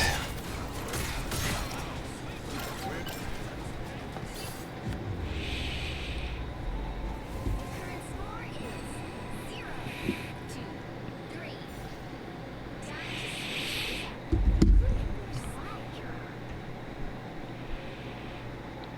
We are Cloak and Dagger. We are hope and fear. You'll need a top-notch team to win this one.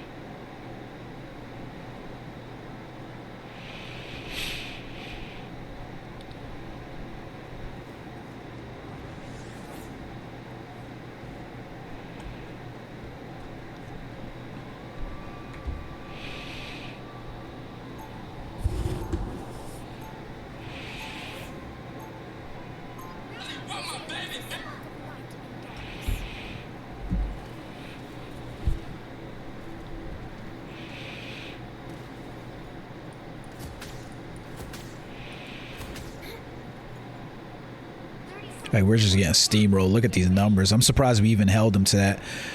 We're just getting murked.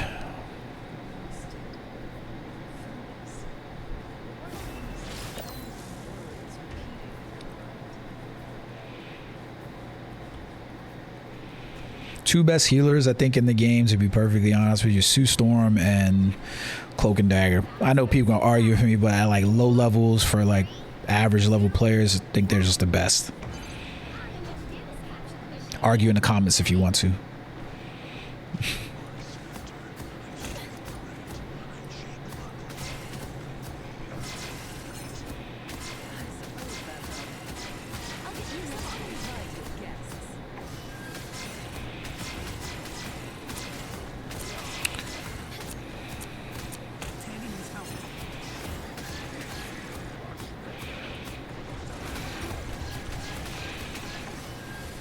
She pushed too hard. There was nothing.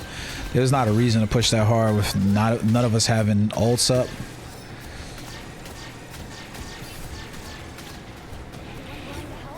Yo, what is happening here? Invis, are you healing?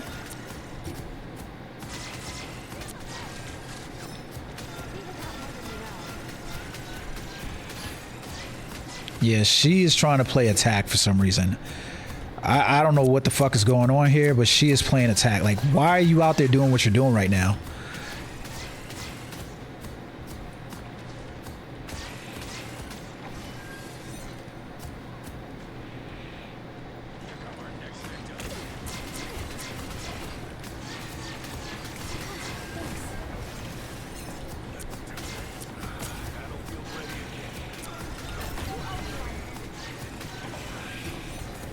Against the world! Judge, jury, executioner.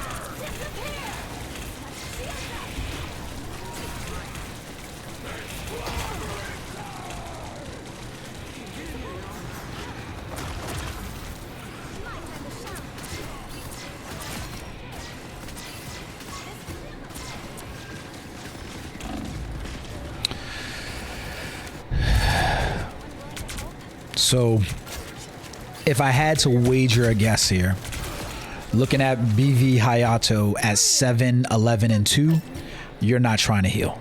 There's just no way you're trying to heal. You would have way more assists than that. Even with the kill counts that we have where we're not doing well, you would have more assists than that.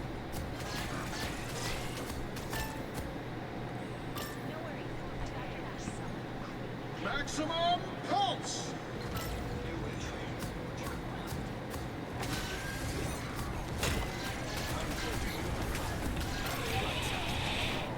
My turn to shine.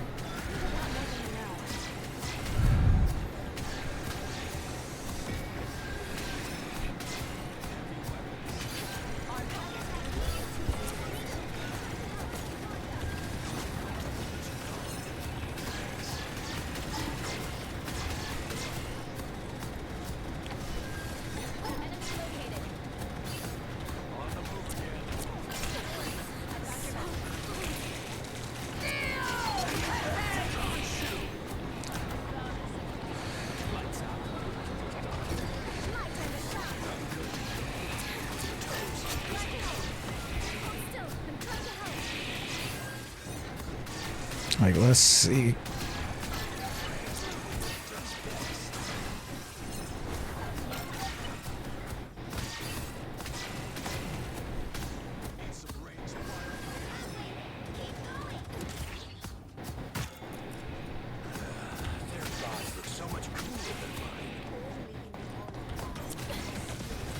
Us against the world. Us against the world.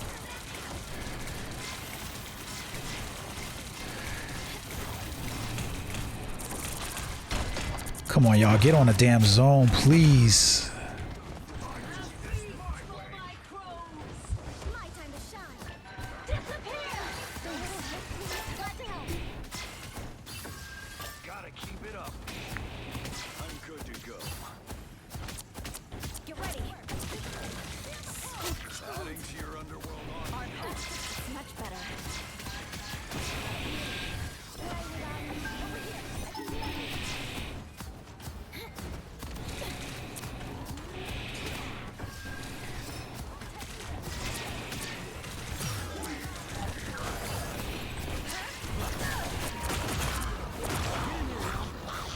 Shit. Damn it. I fell right into it.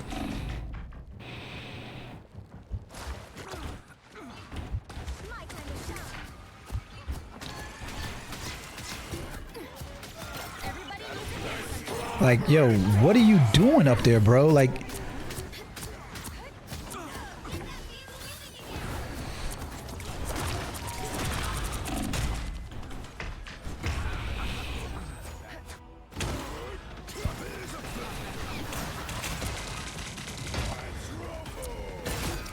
three. My time to shine.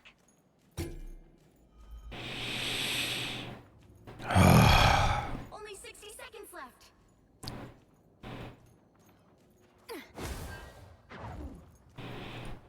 Leave them to Khonshu.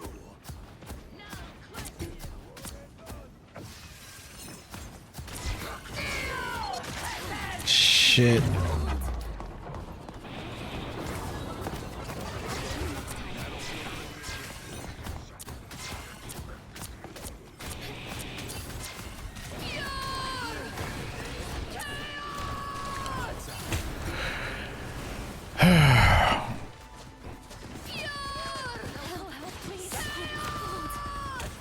Embrace the chaos.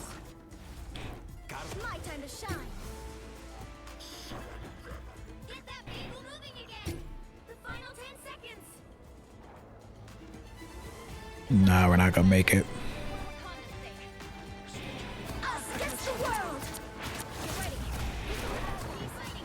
Us against the world.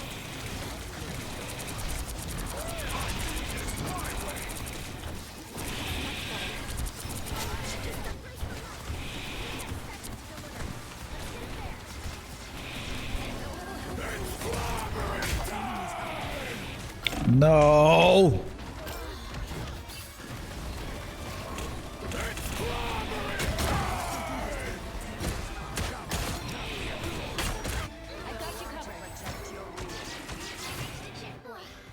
Can't believe we made that checkpoint.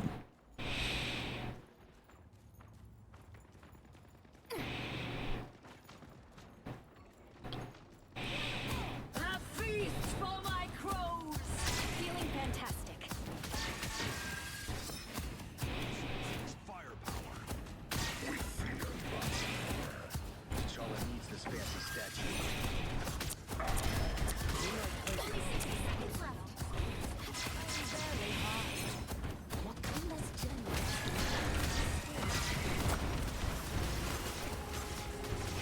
Battlefield ready again. Everybody needs a hand sign. Don't let anything stand in your way.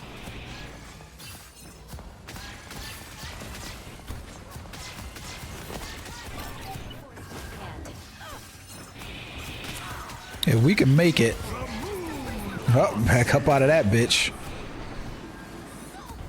Yeah, I couldn't get to you. You can't hide from me. And yet they cannot compare.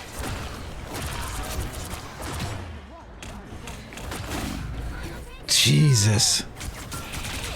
She kicked me in the fucking next universe.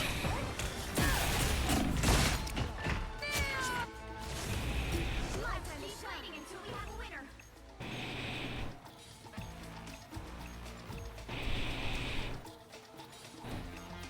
Ah, the whole team fell. Disappear! I'm doing this my way. Two. Ah, that wasn't no good game, bro. Well,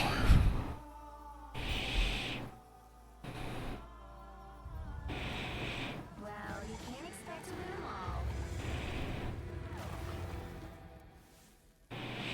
Let's check out these numbers. What's this Roblox dude talking about? Look at his DPS.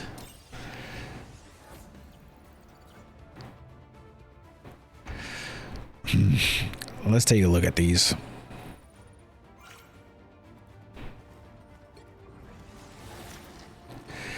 All right, let's take a look at these numbers. 41, 43 between the two of them. All right, so what I like to do all the time is, hey, call me an ass if you want to, but let's go look at these accounts. So, all right, so Roblox is sitting in here. Let's view his career. Platinum player with 33 hours. Platinum player, highest that he's ever been is platinum with 33 hours. He got 4 hours on thing.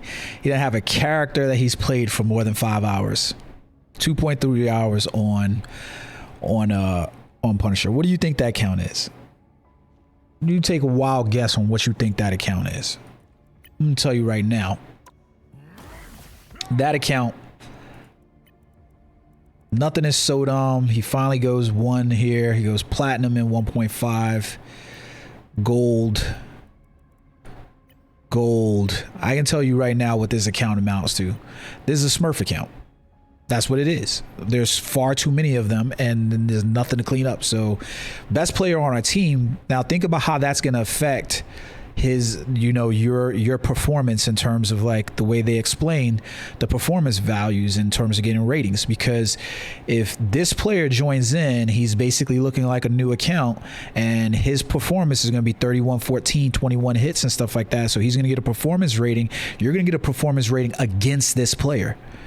So at this level, should he be able to play the way he is? More than likely not, because that's a Smurf account. So you're going to get rated against that player, which means you're going to get rated lower because they're going to look at this and be like, oh, well, you should be doing good. This is why the Smurf accounts are bad, because it upsets the system that they have in play.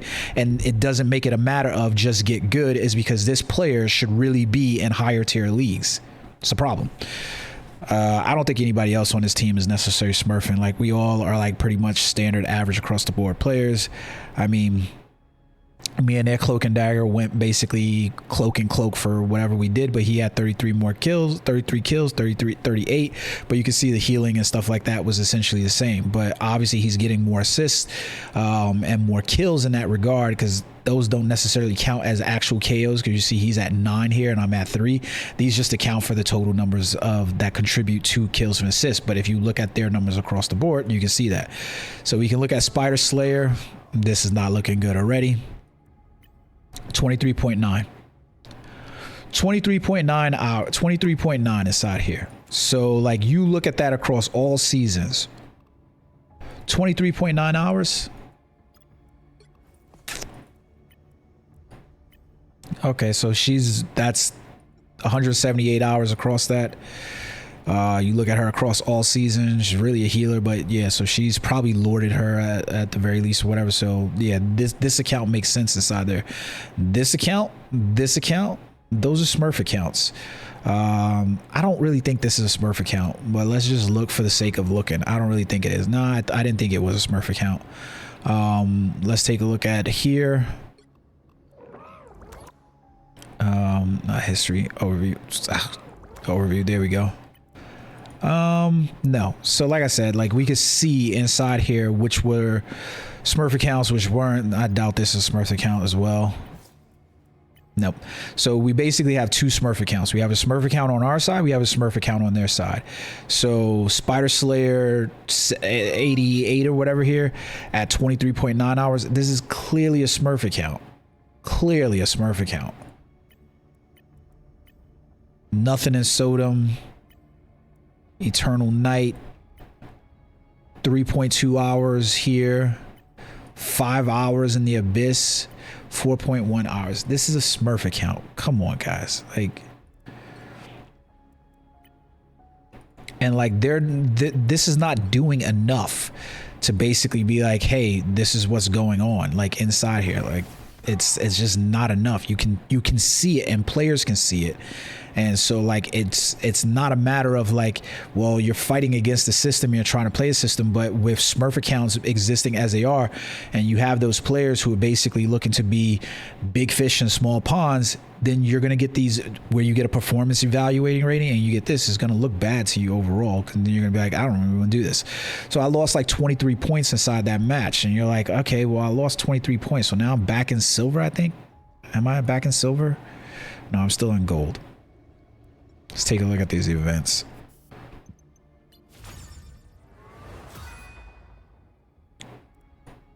Yeah, man, I just cannot for the life of me think about buying this one. I thought I was gonna want. I want the collectible though. Is the collectible? No, collectible's free. Okay. Collectibles free.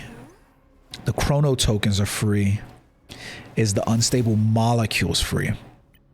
Yep, the unstable molecules free. So everything outside of the actual character kit pieces, those are all free. I gotta say, gotta think to myself, this is probably not a purchase for me. I hate to say that. Like, I want to support the game, but that's probably not a purchase for me. Probably not a purchase. Why did the things reset? Or do they reset tomorrow?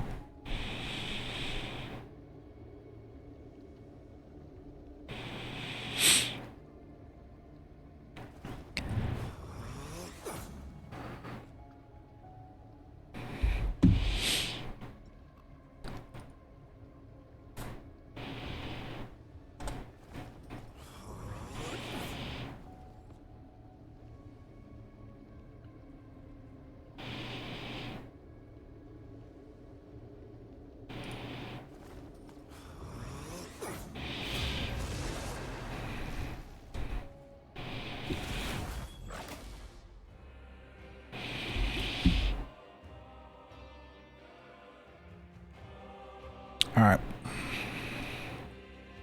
You'll need a top-notch team to win this one. We are Cloak and Dagger. We are hope and fear.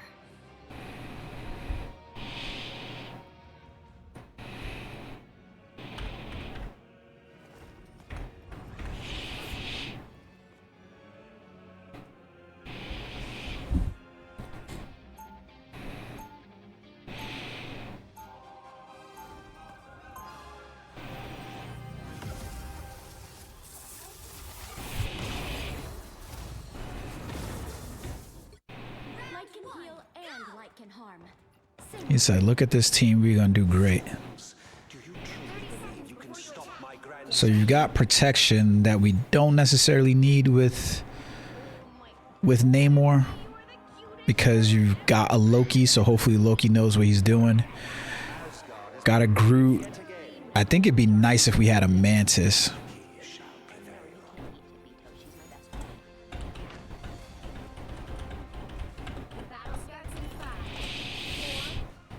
I wish, like, right now would be one of those perfect times where I wish I could play Mantis. Like, if I knew how to play her.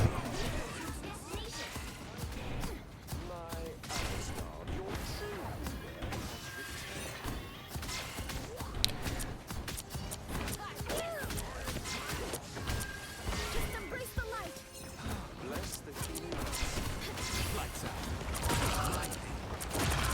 My time to shine.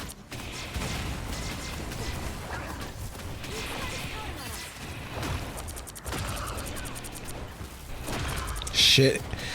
I gotta heal this boy. There we go. Good job, Loki.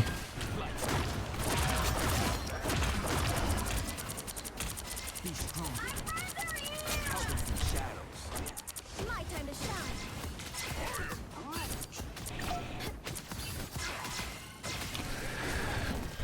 Make sure he stays alive.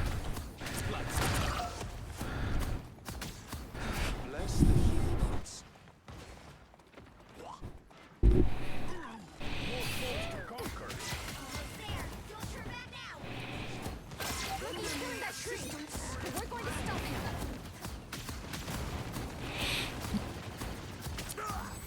Get down from there, bitch.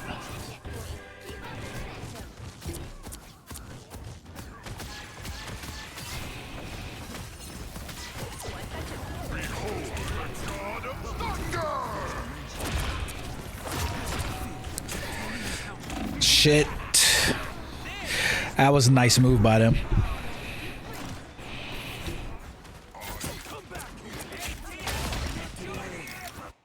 Much to prove. I am ready to put on a show.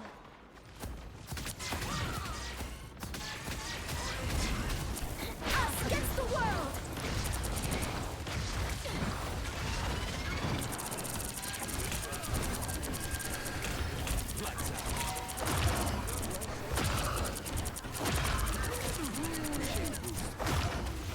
My time to shine. Damn it.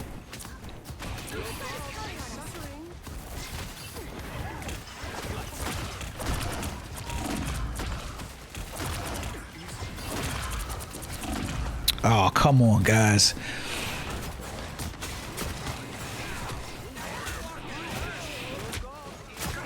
A nice deep freeze. My time to shine. Suppose that helps. You owe me one.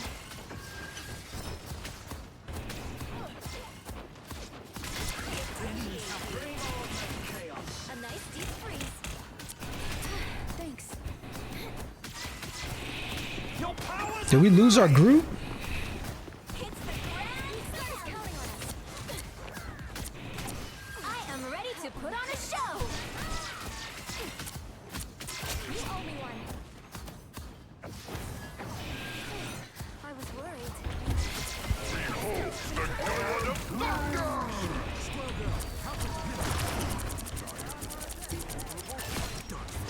My time to shine.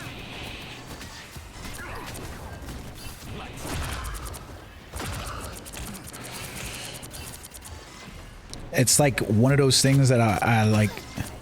My boy Birdie, when we play, it's like kind of understood. So it's like one of those things I like, but it's not necessarily understood when you play with like players who don't play together. But Cloak and Dagger, if we're getting dived like that, heal the Cloak and Dagger. So that way the Cloak and Dagger can switch to DPS.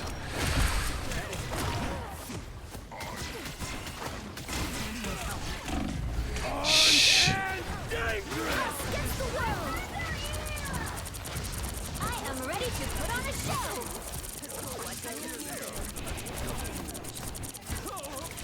I had to do that in response. What the fuck happened just now?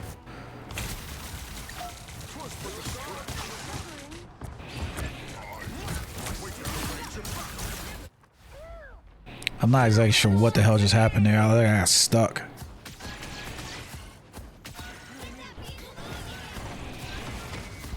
Still, I'm trying to help. Come on, guys. We got to push.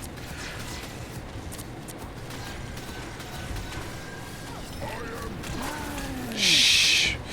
Nice. Good timing, group. I mean...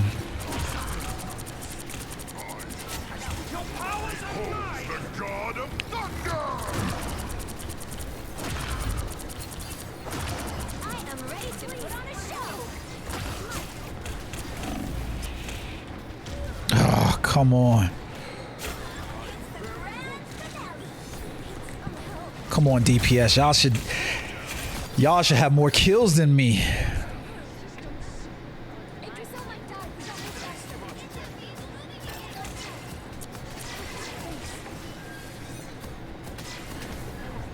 Only 60 seconds left.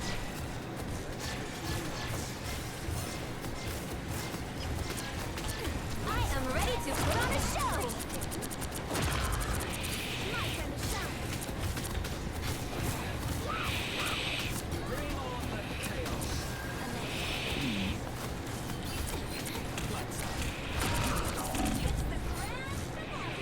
Come on, man. We could have took her out if I had somebody fucking healing.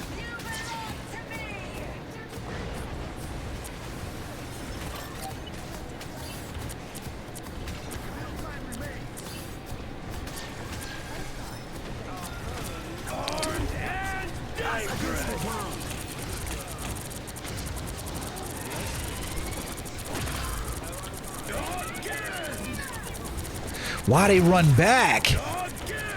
Why did y'all run back?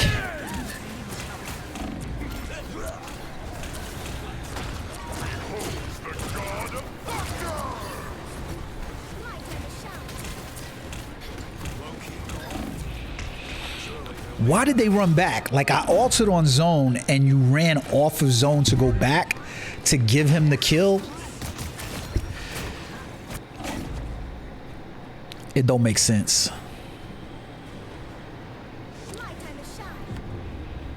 It don't make sense. Current score is 1-2-0. Time to switch things up, including which side you're on. We are Cloak and Dagger. We are hope and fear. The right heroes can make all the difference.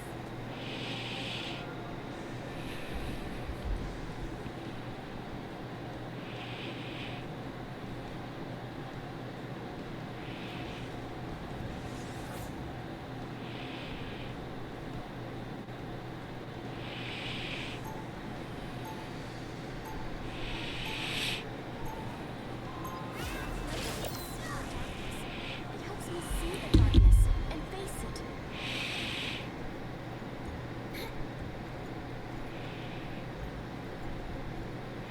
He said because they're just not dying is because y'all are backing away. 30 seconds. Stay strong. Usurping control. They only had 2 healers.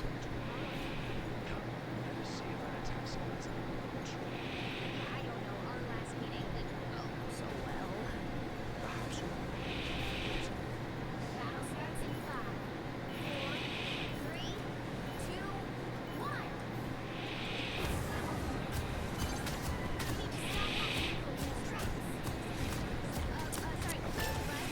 Sorry. What? Are we thinking? I got this villain's trivia down.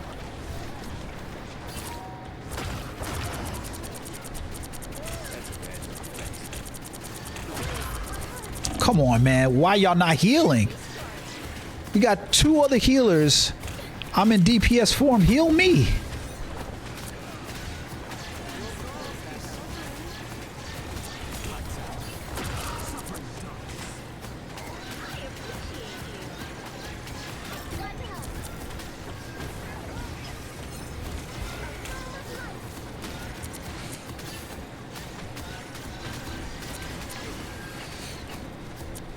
Trying to trap me over here.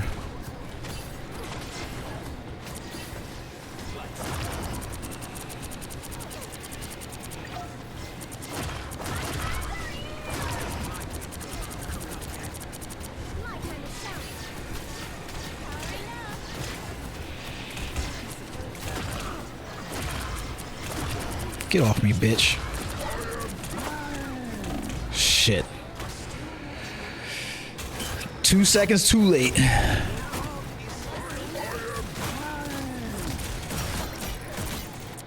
wasn't sure we'd get this chance again.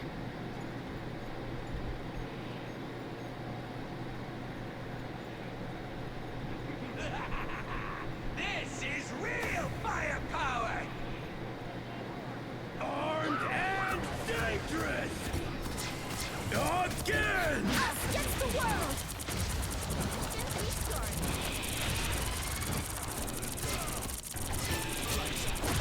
The powers of Us against the world! Why the hell did he? I'm not exactly sure what the hell he did with that. My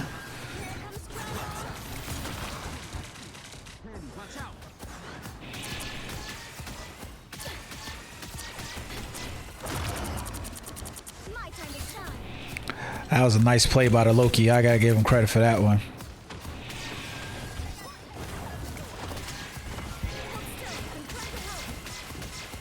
Behold the god of thunder! Oh, how did he get out of that? Time to shine. Gently start. I suppose that helped. Bring on the chaos! Hey team! Enjoy your fire!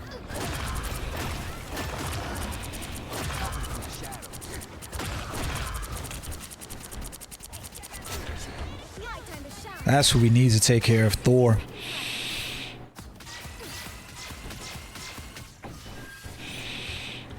Cause I don't, yeah. Oh, they switched to a triple heal support, but it's really the Thor that's fucking us up. You stop them in their tracks. Yep, it's the Thor. I knew it because I could feel like the pressure that he's putting on the team, especially like I don't know why our team's having such a hard time like getting away from that goddamn. Come on, come on, come on! Damn. There's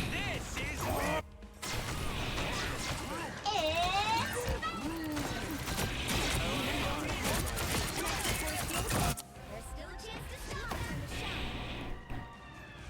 Damn, 15. We could hold them. Nah, they got it too late.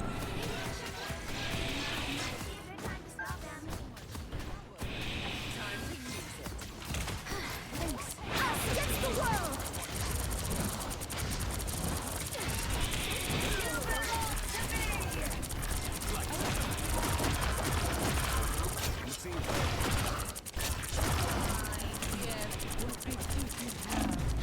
Oh, come on. Where is, we got triple heals. Why am I dying just when I go DPS and I'm on the front line?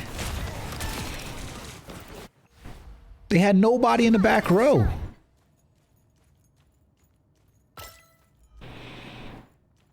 Disappear. Spider mode. Yummy, yummy.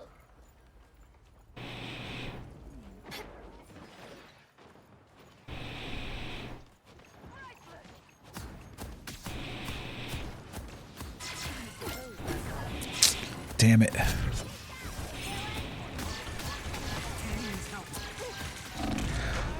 What the fuck is going on with the heals? That's much better.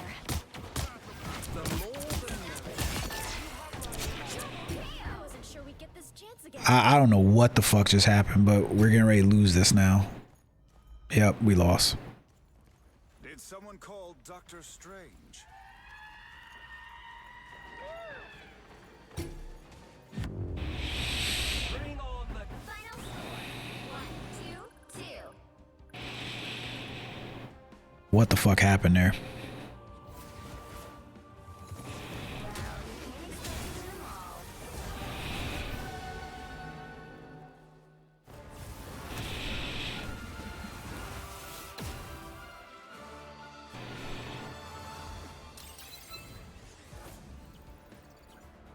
Let's see what was happening with that match.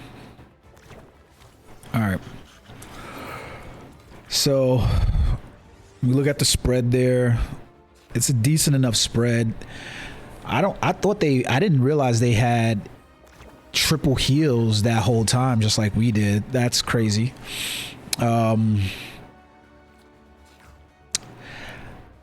not exactly sure what the hell happened here with a Loki on the team not having any final hits. He's got 21 assists, but he's got the least amount of heals.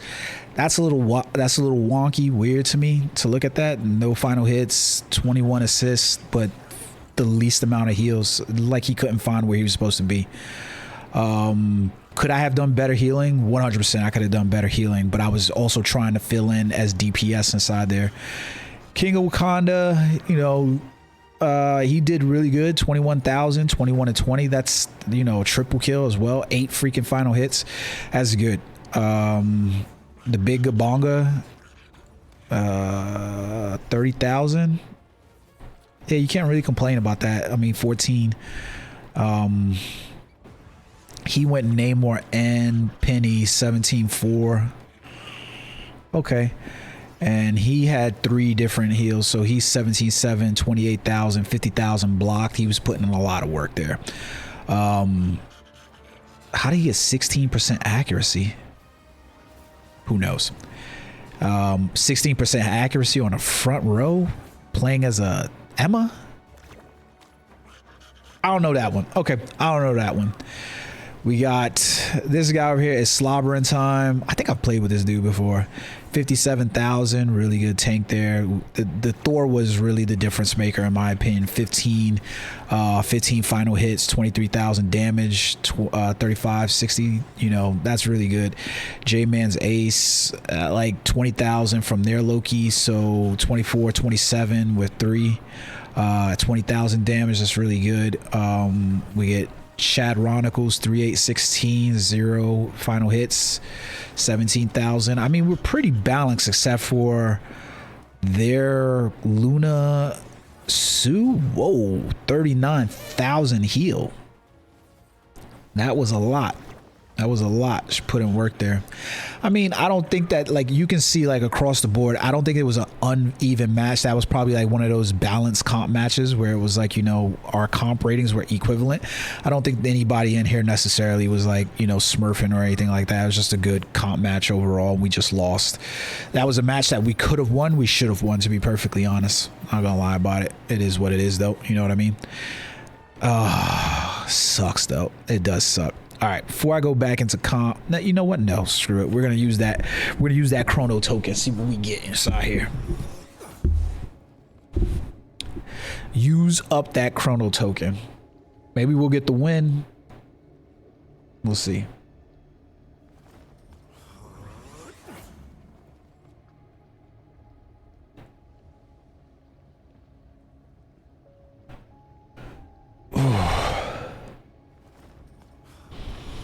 Like, losing sucks, obviously, but I don't mind taking those L's if it's a good match. Like, that was a good match. So we should have won that match if I'm being honest, but I don't mind taking those L's like that if that's if it's a good match. Like, you don't feel bad about being like, hey, I went into this match, it was a good match, I took the L, it was pretty balanced. Like, cool, whatever, I don't care about it then at that point.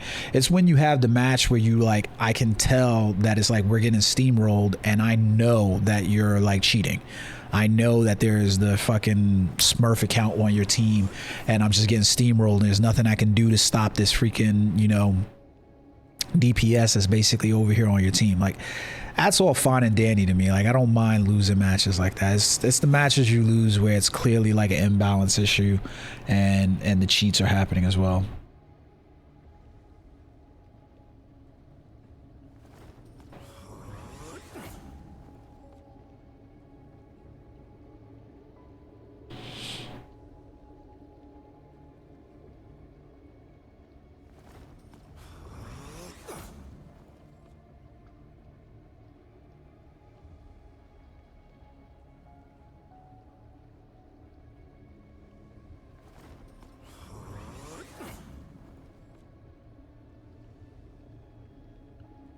Taking forever to load this match. This is what he's talking about right here, because you can see like it's taking forever to load this match. I've got good ping status over here, but it's taking forever because I'm a solo queue player And so now it's trying to match me. It's not going to match me in a, and you know, it could match me in a 4-1-1 or a 3-2-1, but it's going to be harder to find that match.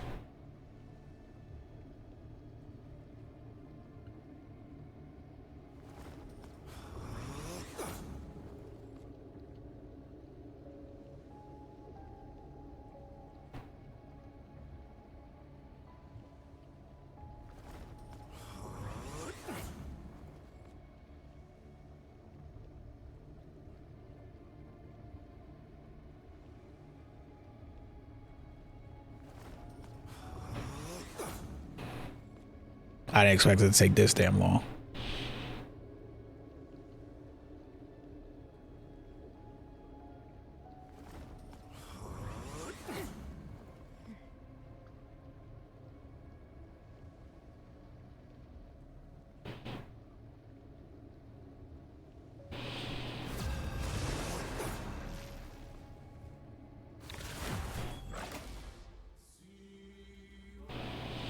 That took a minute. So we got another Cloak and Dagger there. So she may pick Cloak and Dagger. We got Luna. If they do, I'll go tank. Pick your hero or villain. I'm not judging. We are Cloak and Dagger. We are hope and fear. Izzy with the glizz.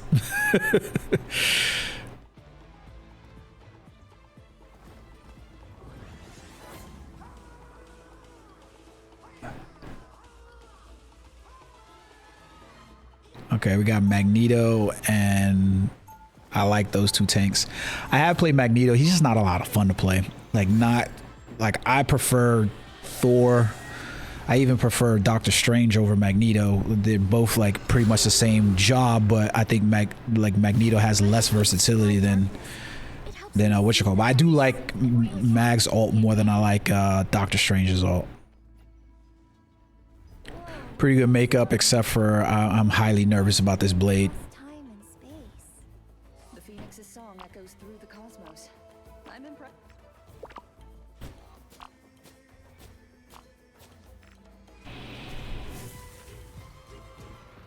The battle starts in 5, 4, 3, 2, 1. All you need to do is capture the mission area. Got it? Once I saved lives with a scalpel. Now I do it with a spell.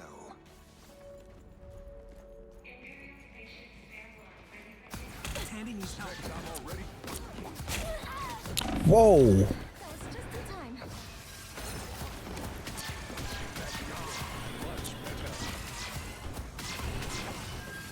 All right, I just gotta focus on healing Mags and him.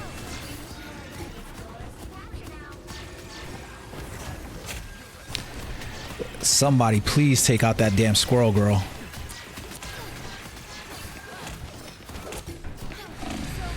You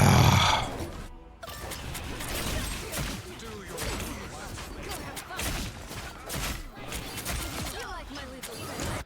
Capture the mission area. Time to shine. Let's do switch DPS already from.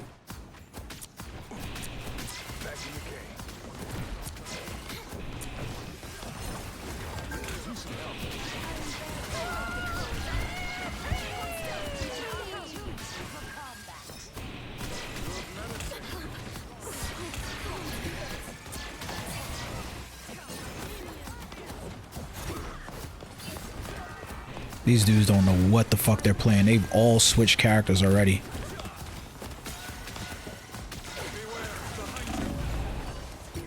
They have no clue what they're playing.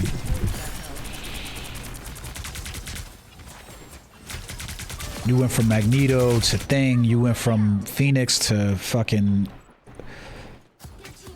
Why did you think that if you were playing Phoenix and you couldn't play Phoenix, you could play Hela?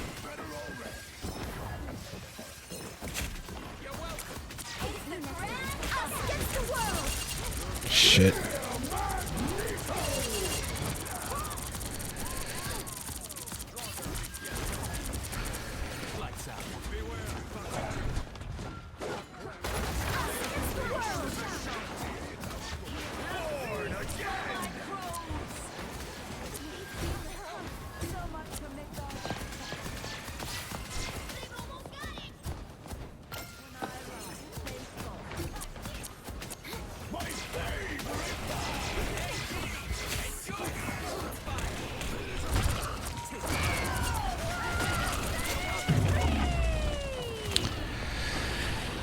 Yeah.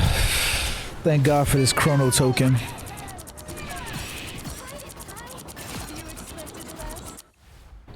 Lifetime is shining until we have a winner.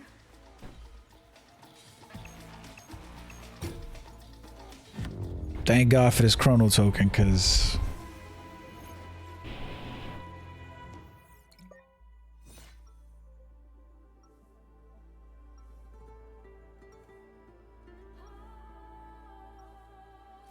Without Tai, I wouldn't know the real power of the Light Force.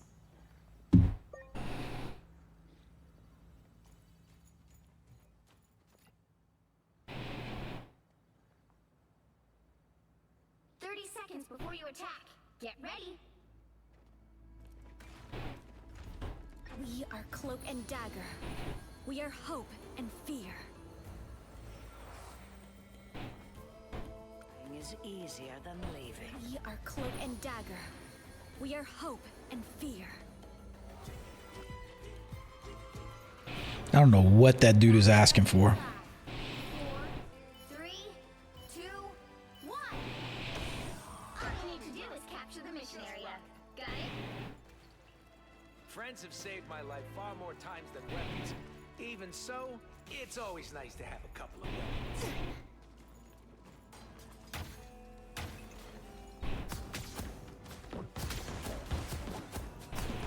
Our enemies are near. Good medicine. Can somebody take care of the goddamn squirrel girl?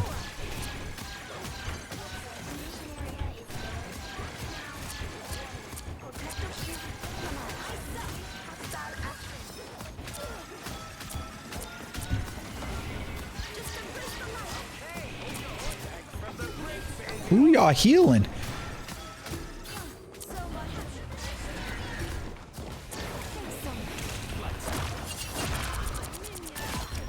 Lifetime to shine. Born again!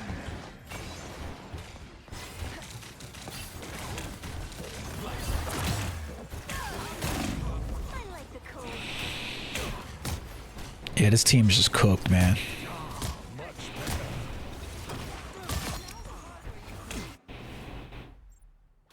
My time to shine.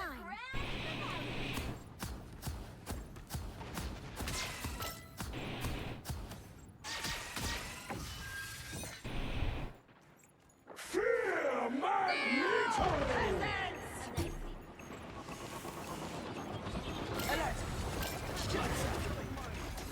Us against the world.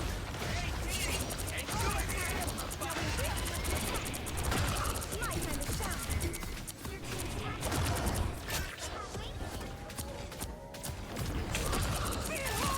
time to shine.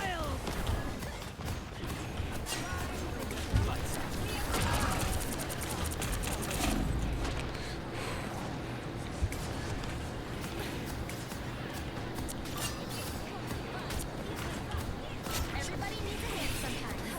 Or a dagger. Thanks so much.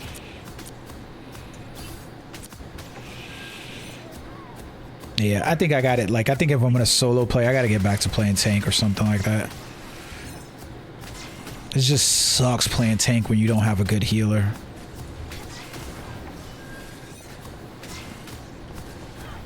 Us against the world.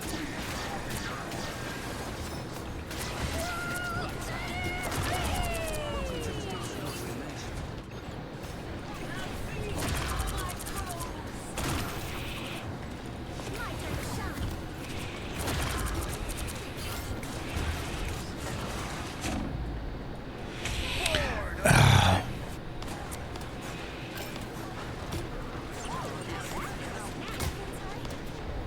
Rise, my friend.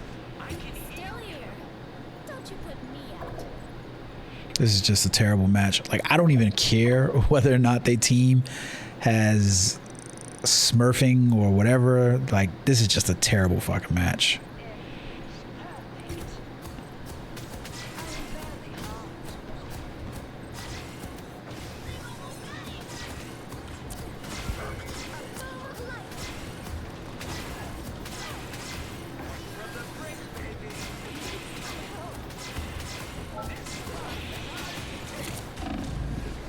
Jesus.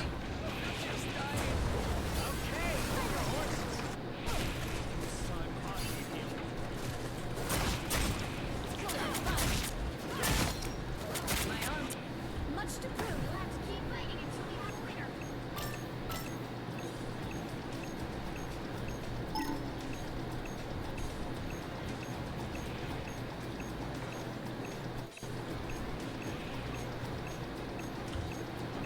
It's the grand finale.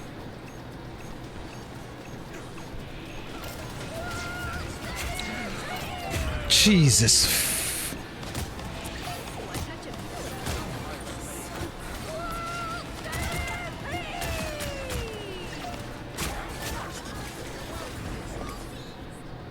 My time to shine.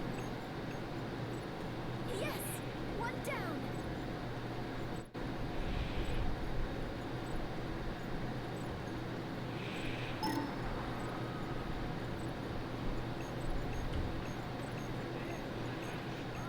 Let's hope that he doesn't have Magneto still.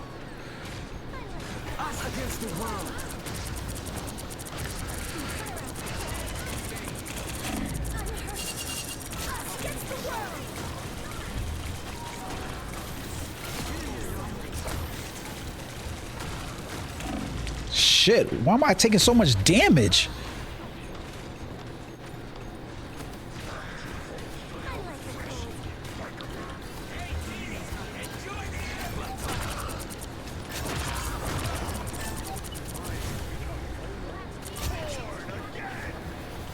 My time to shine.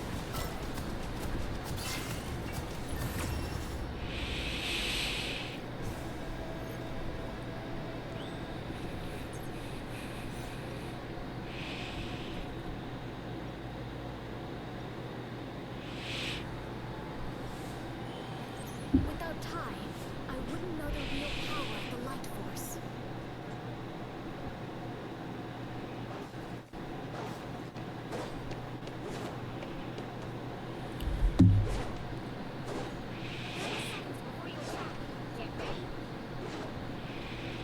I love this new Hela costume.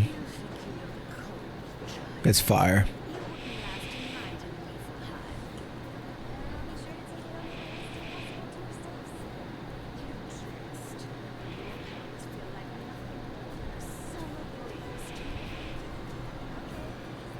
Battle starts in 5, 4, 3, 2, 1. All you need to do is capture the mission area. Got it? What Loki has begun in Asgard, I will complete. Go to the zone, go to the zone, go to the zone, go to the zone.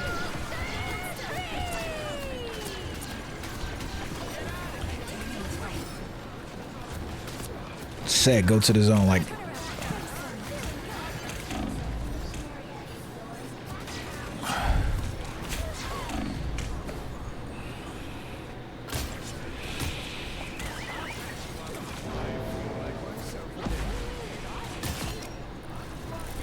Capture the mission area. Time to shine.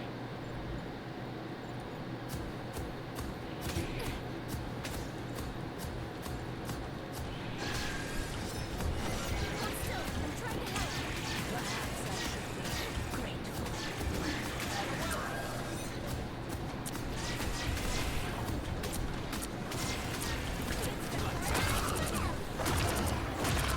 Fear Magneto!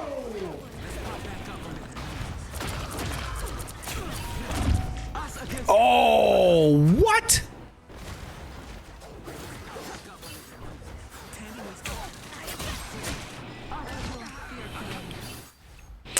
Credit. Credit where credit's due.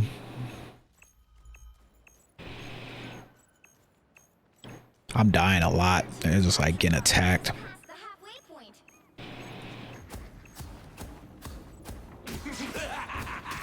This is real!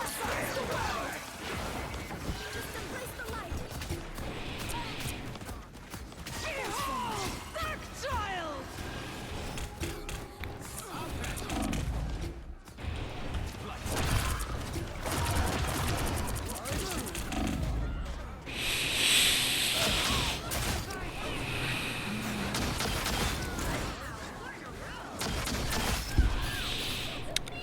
Can't help but Time to shine.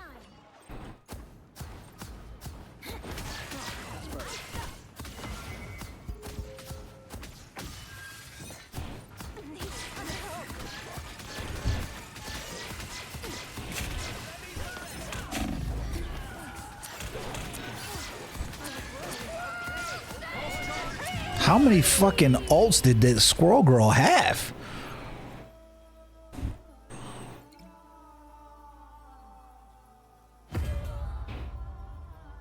Yeah, what the fuck was that indeed?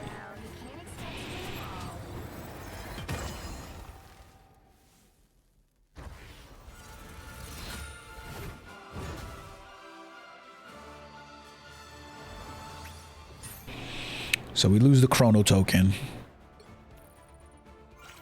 Let's see what's what was this scoreboard looking like. All right. Well, we can see why. There should have been no reason, as much as I was dead. I'm 11 deaths. That's bad. Okay, like I'll admit as a healer that is bad, because my job is to heal and stay alive. So the longer that I'm not on the field is the less that my team can do what they have. So I'll put myself at fault. I'm just gonna call it what it is.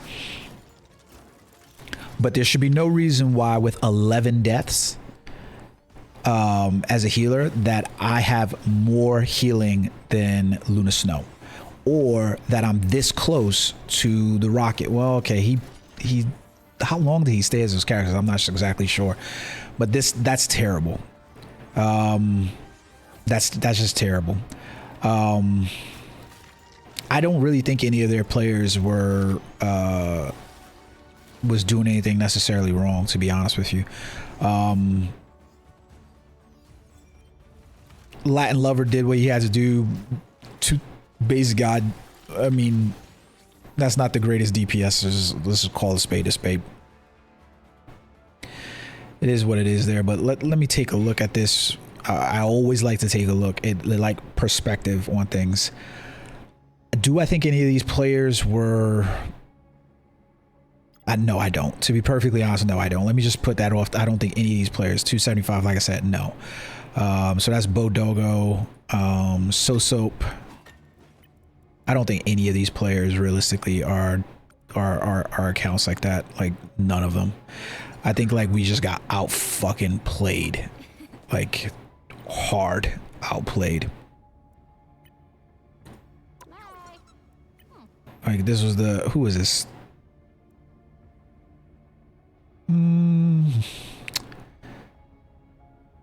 Daddy Brit. Who was Daddy Brit on their team? Daddy Brit was the Squirrel Girl. Let's see.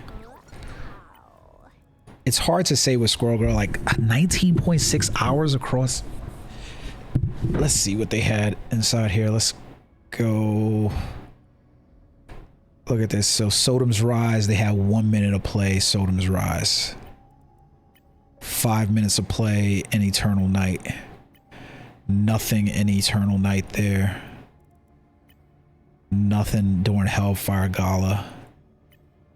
1.6 hours there. This one is suspect.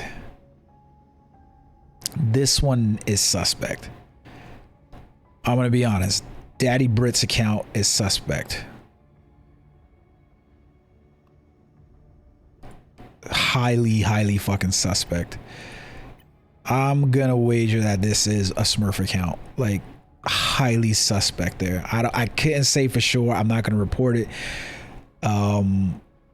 Highly suspect for sure. But I'm gonna leave it alone. Man, I feel so bad that this is trash. I gotta be honest, guys. I gotta be perfectly honest with you about this premium package. To be honest with you, even I think this is only worth it if you're a freaking. I mean, no, let me not say that. The battle pass or this premium pack is worth it because you're getting 2 uniforms at a very low cost. The thing is, like, let me go real quick to the store. What is it?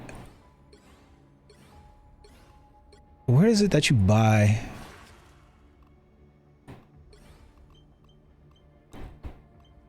here it goes, lattice. I don't know why I did that. So essentially $10 is what you're basically paying to get 2 uniforms, where normally those uniforms are like, you know, 2,400, so like double the price there.